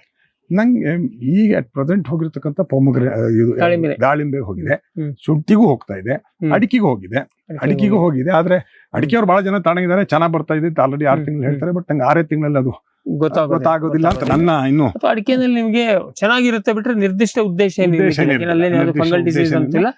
ಬಟ್ ಮೂಲತಃ ಇದು ಗೊಬ್ಬರದ ಅಂಶಕ್ಕೆ ಮಾಡೋದು. ಅದೇನಾದ್ರು ಇದ್ರೆ ಒಂದು ಎಡಿಷನ್. ಸೊ ಈಗ ಇದ್ರಲ್ಲಿ ಒಂದು ಸಮಸ್ಯೆ ಸರ್, ಟ್ರಾನ್ಸ್ಪೋರ್ಟೇಷನ್ ಬಹಳ. ಈಗ ಟ್ರಾನ್ಸ್ಪೋರ್ಟೇಷನ್ ಸಬಕ್ಕೆ ಈಗ 8 ರೂಪಾಯಿ ಅಂದ್ರೆ ಅದ್ರ ಮೇಲೆ ಟ್ರಾನ್ಸ್ಪೋರ್ಟೇಷನ್ ಅವರೇ ಕೊಡಬೇಕು. ಇದು 12 ಅಂದ್ರು ಮೇಲೆ ಕೊಡಬೇಕು. ಇದು ನೀವೇ ಕಳಿಸ್ತಿರೋ ಅಥವಾ ಎಲ್ಲಿವರೆಗೆ ಕಳಿಸ್ಬೋದು ಇದನ್ನ? ಅಲ್ಲ, ನಾವೇನ್ ಹೇಳ್ತಾ ಇದೀವಿ ಅಂತಂದ್ರೆ ಕ್ವಾಂಟಿಟಿ ಜಾಸ್ತಿ ಇದ್ರೆ, ಅಂದ್ರೆ ಈಗ ಫಾರ್ ಎಕ್ಸಾಂಪಲ್ ಒಬ್ಬ ರೈತನಿಗೆ 10 ಟನ್ ಬೇಕಾಯ್ತು ಅಂದ್ರೆ 10 ಟನ್ ಬಂತಕ್ಕಂಥ ರೈತ ಸುಮಾರು 2 ದೂರದವರೆಗೆ ಹೋದ್ರು. ನನ್ನ ಕ್ಯಾಲ್ಕುಲೇಷನ್ ಏನ್ ರೆಕಮೆಂಡ್ ಮಾಡ್ತೀನಿ ಅಂದ್ರೆ 1 ರೂಪಾಯಿ ಪರ್ ಕಿಲೋ ಟ್ರಾನ್ಸ್ಪೋರ್ಟ್ ಬಿದ್ರೆ ಓಕೆ. 4-5 ರೂಪಾಯಿ ಬಿದ್ರಿ ನಾನೇ ಹಾಕತ್ತೀನಿ ಸರ್, ಏನಾರಾಗ್ಲಿ ಯೋಚನೆ ಮಾಡ್ತೀನಿ ಅಂತ. ಈಗ ಮಾರ್ಕೆಟ್ ಅಲ್ಲಿ ಇರ್ತಕ್ಕಂಥ ಕೆಲವು ಪ್ರಾಡಕ್ಟ್ 15 ರೂಪಾಯಿ ಇದೆ, 13 ರೂಪಾಯಿ ನಡೀತಾ ಇದೆ, 15 ಇದೆ. ಈಗ ಇದು ಎರೆಗೊಬ್ಬರ ಅಲ್ಟಿಮೇಟ್ ಗೊಬ್ಬರ ಆಯ್ತಾ. ಈಗ ಬರೇ ಕೋಕೋ ಪಿತ್ತು ಅಂತದ್ದು ಪ್ರೆಸ್ಮಡ್ ಅನ್ನ ಆರ್ಗ್ಯಾನಿಸಮ್ಸ್ ಅನ್ನು ಹಾಕಿ ಕೊಟ್ಟಿದ್ದೆ 12 ರೂಪಾಯಿ 15 ರೂಪಾಯಿ. ಬಟ್ ಅವ್ರು ಯಾರು ಹಿಂಗ್ ಬಾಯಿ ಬಿಟ್ಟು ಹೇಳೋದಿಲ್ಲ. ಅದು ಆ ಗ್ರೀನು, ಇದು ನೇಚರು, ಇದು ಇನ್ನೊಂದು ಅಂತೇಳಿ ಚೀಲ ತುಂಬಿ ಬರುತ್ತೆ. ಅದ್ರಲ್ಲಿ ಮತ್ತೆಲ್ಲ ಚಿತ್ರದಲ್ಲಿ ಹಾಕ್ತಾರೆ, ಎರೆಗೊಬ್ಬರ ಇಲ್ಲ ಬೇವಿನ ಹಿಂಡಿ ಹಾಕಿದೆ, ಮತ್ತೊಂದು ಒಳಗೆ ಎಷ್ಟಿದೆಯಾ ದೇವರೇ ಬಲ್ಲ. ನಾನು ಆಮೇಲೆ ಅದಕ್ಕೆ ಕಂಪೇರ್ ಮಾಡಿದ್ರೆ ಇದು ಬಂಗಾರದಂತ. ಹಂಗಲ್ಲ, ನಾನೇನ್ ಹೇಳ್ತೀನಿ ಅಂದ್ರೆ ನಮ್ಮನೆ ಇದನ್ನ ಮಾಲ ಇಲ್ಲೇ ನೋಡೇ ತಗೊಂಡೋಗಿ ಅಂತ ಹೇಳ್ತೀನಿ. ನಮ್ಮಲ್ಲಿ ಮುಚ್ಚಿಡುದಿಲ್ಲ ನಾನು. ಕರೆಕ್ಟ್. ನೀವೇ ಮಾಡ್ಕತ್ತೀರಾ, ನನ್ನ ಸಜೆಷನ್ ಇದೆ. ಅಥವಾ ನೀವು ತಗೊಂಡು, ಯಾಕಂದ್ರೆ ಮುಂದಿನ ದಿನಗಳಲ್ಲಿ ಸಾವಯವ ಒರಿಜಿನಲ್ ಕ್ವಾಲಿಟಿ ಕೊಡಬೇಕು ಅನ್ನೋದೇ ಕಷ್ಟ ಆಗ್ಬಿಟ್ಟಿದೆ ಅಂತ. ರಾ ಮೆಟೀರಿಯಲ್ ಇಲ್ಲ ಬರ್ತಾ ಇದೆ. ಹಂಗಂತೇಳಿ ಪೂರ್ಣ ಸಾವಯವ ಅಂತ ಅರ್ಥ ಅಲ್ಲ. ಆದ್ರೂ ಸರಿ, ಈಗ ಇಲ್ಲೇ ಕೇಳ್ತೀನಿ, ಈಗ ಸಾಕಾರ ಅಂತ ಹೇಳಿದ್ದಕ್ಕೆ ನೀವು ಇದನ್ ಬೇಕಾದ್ರೆ ಹುಳ ಬೇಕಾದ್ರೆ ಕೊಡ್ತೀನಿ. ಅದು 200 ರೂಪಾಯಿ ಕೆಜಿ. ಹಂಗೆ ಕೆಜಿ ಅಂದ್ರೆ ನಾ ಹೇಳ್ತಾ ಇರೋದು ಅಂದಾಜು 1000 ಹುಳ ಬರ್ತಕ್ಕಂಥದ್ದು. 1000 ಹುಳ ಬರ್ತದೆ ಅಂದ್ರೆ ಆ ಕೆಜಿ ಗಿತ್ತು ಗೊಬ್ಬರನೇ ಕೊಡ್ಬೇಕಾಗತ್ತೆ ನಾನು. ಅಥವಾ ಗೊಬ್ಬರದ ಕೆಜಿ ಮಾಡಲ್ಲ, ಅದೇನು ಸಪರೇಟ್ ಮಾಡ್ಬೇಕಾಗಿಲ್ಲ. ಅಂದಾಜು ಅದು 1000-1200 ಹುಳ ಇರುತ್ತೆ. 800ಕ್ಕೆ 1 ಕೆಜಿ ಅಂತ ಯೂಶಲಿ ಇರುತ್ತೆ. 800 ಜಾಸ್ತಿನೇ ಹೋಗ್ಲಿ ಅಂತ ಹೇಳ್ತೀವಿ. ಯಾಕಂದ್ರೆ ಅಷ್ಟು ವ್ಯಾಲ್ಯೂ ಇಂದ ಫ್ರೀ ಕೊಟ್ರೆ ಯಾವ್ದಕ್ಕೂ ಇಲ್ಲ ಅದು ಫ್ರೀ ಕೊಡೋದು ಬೇಡ, ಕೊಡಬಾರ್ದು ಕೂಡ. ಅದು ಮತ್ತೆ ಯಾರು ಎಕ್ಸ್ಪೆಕ್ಟ್ ಮಾಡೋದಿಲ್ಲ, ಅದೇನು ಪ್ರಶ್ನೆ ಇಲ್ಲ. ಸೊ ಮಾಡೋದು ಯಾರು ಮಾಡ್ತೀನಿ ಅಂದ್ರೆ ಮಾಡೋದೊಂದು ನೀವು ಬಂದ್ ನೋಡಿ, ಯಾರು ಬೇಕಾದ್ರೂ ಮಾಡ್ಕೊಳ್ಳಿ, ಏನ್ ಸಮಸ್ಯೆ ಇಲ್ಲ. ಅದಕ್ಕೆ ಫ್ರೀ ಯಾವ ಕನ್ಸಲ್ಟೇಷನ್ ಚಾರ್ಜಸ್ ಫ್ರೀ ಇಲ್ಲಿ ತೋರಿಸಿ. ಸೊ ನೀವು ಇಲ್ಲಿವರೆಗೆ ಸುಮಾರು 1000 ಟನ್ಗಳನ್ನ ಮಾಡಿದ್ದೀರಿ 30 ವರ್ಷದ ಅವಧಿಯಲ್ಲಿ ಪ್ರಮಾಣಕ್ಕಿದೆ. ಈಗ ಇನ್ನೂ ಮತ್ತೆ ಹೆಚ್ಚು ಮಾಡ್ತಾ ಇದ್ದೀರಾ? ಹೌದು. ಈಗ ನಾನು ಹೇಳ್ತಾ ಇರೋದು 2 ಗೋಶಾಲೆಯಲ್ಲಿ ಗೋಶಾಲೆ ಅಲ್ಲೂ ಇದನ್ನ ಸ್ಟಾರ್ಟ್ ಮಾಡಕ್ ಶಿವಮೊಗ್ಗದಲ್ಲಿ ಒಂದು ಗೋಶಾಲೆ ಇದೆ. ಆ ಗೋಶಾಲೆಯಲ್ಲೂ ಸಹಿತ ಅಂದ್ರೆ ಸೊ ದಟ್ ಒಂದಷ್ಟು ಇನ್ಕಮ್ ನಾನು ಯಾವ್ದಕ್ಕೆ ಗೋವಿನ ನಡೆಸಕ್ಕೆ ಗೋಶಾಲೆ ನಡೆಸ್ತಕ್ಕಂಥ ಪರಿಸ್ಥಿತಿ ಗಂಭೀರ ಇದೆ. ವ್ಯಾಲ್ಯೂ ಅಡಿಷನ್ ಆಗ್ಬೇಕು. ಈಗ ಸರಿ, ಹೌದು, ನಾನು ಅದೊಂದು ಕೇಳ್ಬಿಡ್ತೀನಿ. ಈಗ ಈ ಇದೊಂದು ಬಿಸ್ನೆಸ್ ಆಗಿ ಓಕೆನಾ? ಈಗ ನನಗೆ ಇನ್ನೇನುಕ್ಕಿಂತ ನನ್ನ ಸಗಣಿ ಇದೆ ಅಥವಾ ನನಗೆ ಅಲ್ಲೆಲ್ಲ ಪಕ್ಕದಲ್ಲಿ ಸಿಗ್ತದೆ, ನಾನು ಎರೆಗೊಬ್ಬರ, ಯಾಕಂದ್ರೆ ಮಾರ್ಕೆಟ್ ಅಂತೂ ಬಹಳ ವೈಡ್ ಈ ದೇಶದಲ್ಲಿ ನೀವು ಮುಗಿಸಕ್ ಸಾಧ್ಯ ಇಲ್ಲ. ಜನರ ರೆಸ್ಪಾನ್ಸ್ ಚೆನ್ನಾಗಿದೆಯಾ? ರೆಸ್ಪಾನ್ಸ್ ಹಂಗಲ್ಲ. ನಾನು ಯಾಕೆಂದ್ರೆ ನಾನು ಡೀಲರ್ ನೆಟ್ವರ್ಕ್ ಇನ್ನೊಂದು ಯಾವ್ದೋ ನೆಟ್ವರ್ಕ್ ಅಲ್ಲಿ ಮಾಡಿಲ್ಲ. ಡೈರೆಕ್ಟ್ ಡೀಲ್ ಮಾಡ್ತೀನಿ. ನಾನು ಹೇಳೋದು ಒಬ್ಬ ರೈತಂಗೆ ಸೇಲ್ ಮಾಡ್ತೀನಿ. ಆ ರೈತ ಹೇಗೆ ಬರ್ಬೇಕು, 3 ವರ್ಷ ಮತ್ತೆ ನನ್ನ ಹತ್ರ ಬರ್ಬೇಕು. ಒಂದು ಎರಡನೇದು 3 ವರ್ಷ ಬರ್ಬೇಕಾದ್ರೆ ಅವ್ನು 4 ಜನ ಕರ್ಕೊಂಡ್ ಬರ್ಬೇಕು. ಅಂದ್ರೆ ಅವ ಚೆನ್ನಾಗಿದೆ 4 ಜನಕ್ಕೆ ಹೇಳ್ತಾನೆ. ನಾನು ಹೇಳ್ತಾರೆ ನಂದು ಕ್ವಾಲಿಟಿ ಮೇಲೆ ಹೋಗ್ತಾ ಇದೆ, ನಮ್ ಬ್ರ್ಯಾಂಡ್ ಮೇಲೆ ಹೋಗ್ತಾ ಇದೆ. ಇದನ್ನ ಯಾರೋ ಯುವಕರು ಮಾಡ್ತೀನಿ ಅಂದ್ರೆ ನೀವು ಐಡಿಯಾನು ಕೊಡ್ತೀರಿ ಮಾಡಿ, ಅದಕ್ಕೆ ಇದೆಲ್ಲ ಲೋಕಲೈಸ್ ಇದ್ರೆ ಒಳ್ಳೇದು. ನೀವು ಶಿವಮೊಗ್ಗದಲ್ಲಿ ಮಾಡಿ ಬಿಜಾಪುರ ಕಳ್ಸೋದು ವಯಬಲ್ ಅಲ್ಲ, ಬೆಂಗಳೂರಿನಲ್ಲಿ ಮಾಡಿ ಬೀದರ್ ಕಳ್ಸೋದಲ್ಲ. ಅದ್ರ ಬದಲು ಬೀದರ್ದಲ್ಲೇ ಮಾಡಿ, ನೀವು ಬೆಂಗಳೂರು ಇಲ್ಲೇ ಮಾಡಿ. ಅಥವಾ ನಿಮ್ದು ಇಲ್ಲಿ 100 ಟನ್ 1000 ಟನ್ ಲೆಕ್ಕನೇ ಇಲ್ಲ. ಇದು ನೆಟ್ಟಿಗೆ 2 ಊರಿಗೆ ಸಾಲದು. ಸೊ ಹಾಗಾಗಿ ಅಲ್ಲಲ್ಲಿ ರೈತರು ಅಥವಾ ಯುವ ಕೃಷಿಕರು ಮಾಡ್ತಾರೆ ಅಂದ್ರೆ ಅವಕಾಶ ಇದೆ. ಆದ್ರೆ ಏನು ಅಂದ್ರೆ ಒಂದ್ ಸಜೆಷನ್ ಸ್ವಲ್ಪ ಕ್ವಾಂಟಿಟಿ ಜಾಸ್ತಿ ಮಾಡಿದಾಗ ಮಾತ್ರ, ಅಂದ್ರೆ ಈಗ 10 ಟನ್ ಹೋಲ್ಸೇಲ್ ಬಿಸ್ನೆಸ್ ನೀವೇನ್ ಕೇಳಿದ್ರೆ ಮಿನಿಮಮ್ ಕಮರ್ಷಿಯಲ್ ದಿನ ಅಲ್ಲ ತಿಂಗಳಿಗೆ 100 ಟನ್ನರ್ ಆದ್ರೆ ಆ ಸೆಟಪ್ ವರ್ಕೌಟ್ ಅವನೊಂದು ಸಂಬಳ ಸಿಗತ್ತೆ ಅಂತ, ಇದ್ರ ಅದು ಸಿಗೋದಿಲ್ಲ. ನೀವು ಇದನ್ನ ಅದು ಸುಮಾರು minimum commercial unit size minimum ಎಲ್ಲ ಬಿಸ್ನೆಸ್. ಸೊ ಆ ದೃಷ್ಟಿಯಿಂದ ಇದು ಓಕೆ. ವೀಕ್ಷಕರೇ, ಇಷ್ಟೊತ್ತು ಭೂಮಿ ದೀಪ ಮತ್ತು ಅಶ್ವಸಾರ ನೀವು ಸುಮಾರು ತಿಂಗಳುಗಳಿಂದ ನಮ್ಮ ಫಾರ್ಮ್ ಟಿವಿಲಿ ಅಡ್ವರ್ಟೈಸ್ಮೆಂಟ್ ನೋಡ್ತಾ ಇರ್ತೀರಿ. ಸೊ ಅದನ್ನ ಇವ್ರು ಹೆಂಗ್ ಮಾಡ್ತಾರೆ, ಅದ್ರದ್ದು ಹಿಂದಿನ ಇದೇನಿದೆ ಹೇಳೋದನ್ನ ನಾವು ನಿಮಗೆ ನೋಡ್ಬೇಕಿತ್ತು. ಇವತ್ತಿಲ್ಲಿ ಬೆಂಗಳೂರಿನಲ್ಲಿ ಈ ASC ಏನಿದೆ, ನಮ್ಮ ಆರ್ಮಿ ಕ್ಯಾಂಪಸ್ ಏನಿದೆ, ಇಲ್ಲಿ ನಮ್ಗೆ ಅವಕಾಶ ಸಿಕ್ತು. ಇಲ್ಲಿ ಆರ್ಮಿ ಕ್ಯಾಂಪಸ್ ಇರೋದಕ್ಕೆ ಹಂಗೆ ಸುಮ್ಮನೆ ಇಲ್ಲೆಲ್ಲ ಎಂಟ್ರಿ ಇಲ್ಲ ಅಥವಾ ವಿಡಿಯೋ ರೆಕಾರ್ಡಿಂಗ್ ಅಂತೂ ಚಾನ್ಸ್ ಇಲ್ಲ. ಬಟ್ ಇವರು ನಮ್ಮ SMG ಬಯೋಟೆಕ್ನ ಇವರಿಗೆ ಇಲ್ಲಿಯ ಮೂಲ ಜಾಯಿಂಟ್ ವೆಂಚರ್ ಇರೋದಕ್ಕೆ ಇವರಿಗೆ ಸ್ವಾಭಾವಿಕವಾಗಿ ಎಂಟ್ರಿ ಇದೆ. ನಮಗೂ ಕೂಡ ಅದರಿಂದ ಅವಕಾಶ ಸಿಕ್ತು, ನಿಮ್ಗೆ ತೋರ್ಸಕ್ಕೆ ಅವಕಾಶ ಆಯಿತು. ಇಲ್ಲಾಂದ್ರೆ ಕಾಮನ್ ಪಬ್ಲಿಕ್ನಲ್ಲಿ ನಮಗೆ ಹೆಸರುಗತ್ತೇನೋ ಇದನ್ನ ಈ ಪ್ರಮಾಣದ ಇದನ್ನ ಕುದುರೆಯಿಂದ ನೋಡಿ ಮಾಡೋಕ್ಕೆ ಚಾನ್ಸ್ ಇರಲಿಲ್ಲ. ಈ ಸಂದರ್ಭವನ್ನು ಬಳಕೆ ಮಾಡಿಕೊಂಡು ನಮಗೆ ಇಷ್ಟು ಮಾಹಿತಿ ಕೊಟ್ಟಿದ್ದಕ್ಕೆ, ಇದೆಲ್ಲಕ್ಕಿಂತ ಮೊದಲೇ ಈ ನಮ್ಮ SMG ಬಯೋಟೆಕ್ ಏನಿದೆ ನಮ್ಮ ಫಾರ್ಮ್ ಟಿವಿಯ ಜೊತೆಗೆ ತನ್ಮೂಲಕ ನಿಮ್ಮ ಜೊತೆಗೆ ಹಲವಾರು ತಿಂಗಳಿಂದ ಸಪೋರ್ಟ್ ಮಾಡಿದೆ. ಯಾಕೆಂದ್ರೆ ಎಲ್ಲದಕ್ಕೂ ನಿಮಗೂ ಗೊತ್ತು, ಕಾಂಚಾಣಂ ಕಾರ್ಯಸಿದ್ಧಿ, ದುಡ್ಡು ಎಲ್ಲದಕ್ಕೂ ದುಡ್ಡು ಬೇಕಾಗತ್ತೆ. ನಿಮ್ಗೆ ನಾವೊಂದು ಒಳ್ಳೆ ಕಾರ್ಯಕ್ರಮ ಕೊಡಬೇಕು ಅಂದ್ರೆ ನಮ್ಗೆ ಇಂಥವ್ರು ಯಾರು ಒಬ್ರು ದುಡ್ಡು ಕೊಡಲೇಬೇಕು. ಹಾಗಾಗಿ ನಮ್ಮ ಜೊತೆಗೆ ಫಾರ್ಮ್ ಟಿವಿ ಜೊತೆಗೆ ನಿಂತಿದ್ದಕ್ಕೆ ಮತ್ತೆ ಇವತ್ತಿಷ್ಟು ಮಾಹಿತಿಯನ್ನ ಕೊಟ್ಟಿದ್ದಕ್ಕೆ SMG ಬಯೋಟೆಕ್ನ ಶ್ರೀ ಸೀತಾರಾಮ್ ಅವರಿಗೆ ನಿಮ್ಮೆಲ್ಲರ ಪರವಾಗಿ ಮತ್ತೆ ನಮ್ಮ ವಾಹಿನಿಯ ಪರವಾಗಿ ಧನ್ಯವಾದವನ್ನು ಹೇಳಕ್ಕೆ ಇಷ್ಟಪಡ್ತೀವಿ. ಮತ್ತೆ ಈ ಕ್ಯಾಂಪಸ್ ಅಲ್ಲಿ ಅವಕಾಶ ಮಾಡಿಕೊಟ್ಟಿದ್ದಕ್ಕೆ ಮಿಲಿಟರಿ ಕ್ಯಾಂಪಸ್ನ ಅಥವಾ ಈ ಏನಿದೆ ಭೂಸೇನೆಯ ಮುಖ್ಯ ಇಲ್ಲಿಯ ಕ್ಯಾಂಪಸ್ ಅಧಿಕಾರಿಗಳಿಗೂ ಕೂಡ, ಅಧಿಕಾರಿ ವರ್ಗಕ್ಕೂ ಕೂಡ ಅವಕಾಶ ಮಾಡಿಕೊಟ್ಟಿದ್ದಕ್ಕೆ ನಮ್ಮೆಲ್ಲರ ಪರವಾಗಿ ಧನ್ಯವಾದವನ್ನು ಹೇಳ್ತಾ ಇವತ್ತಿನ ಕೃಷಿ ಋಷಿ ಅಂಗಳದಲ್ಲಿ ಕಾರ್ಯಕ್ರಮವನ್ನ ಕಂತನ್ನ ಮುಗಿಸ್ತಾ ಇದ್ದೀವಿ. ನಮಸ್ಕಾರ. ಈ ಕಾರ್ಯಕ್ರಮದ ಪ್ರಾಯೋಜಕರು ಜೈನ್ ಇರಿಗೇಷನ್ ಸಿಸ್ಟಮ್ಸ್ ಲಿಮಿಟೆಡ್, ಜಾಗತಿಕ ತುಂತುರು ಮತ್ತು ಹನಿ ನೀರಾವರಿ ಉಪಕರಣಗಳ ಉತ್ಪಾದಕರು, ಬೇಸಾಯ ತಂತ್ರಜ್ಞಾನ ನಿರೂಪಕರು ಹಾಗೂ ರೋಗರಹಿತ ಟಿಶ್ಯೂ ಕಲ್ಚರ್ ಗಿಡಗಳು. ಕ್ಯಾಡ್ಬರೀಸ್, ಕೋಕೋ ಬೆಳೆಸಿ ಅಧಿಕ ಆದಾಯ ಗಳಿಸಿ.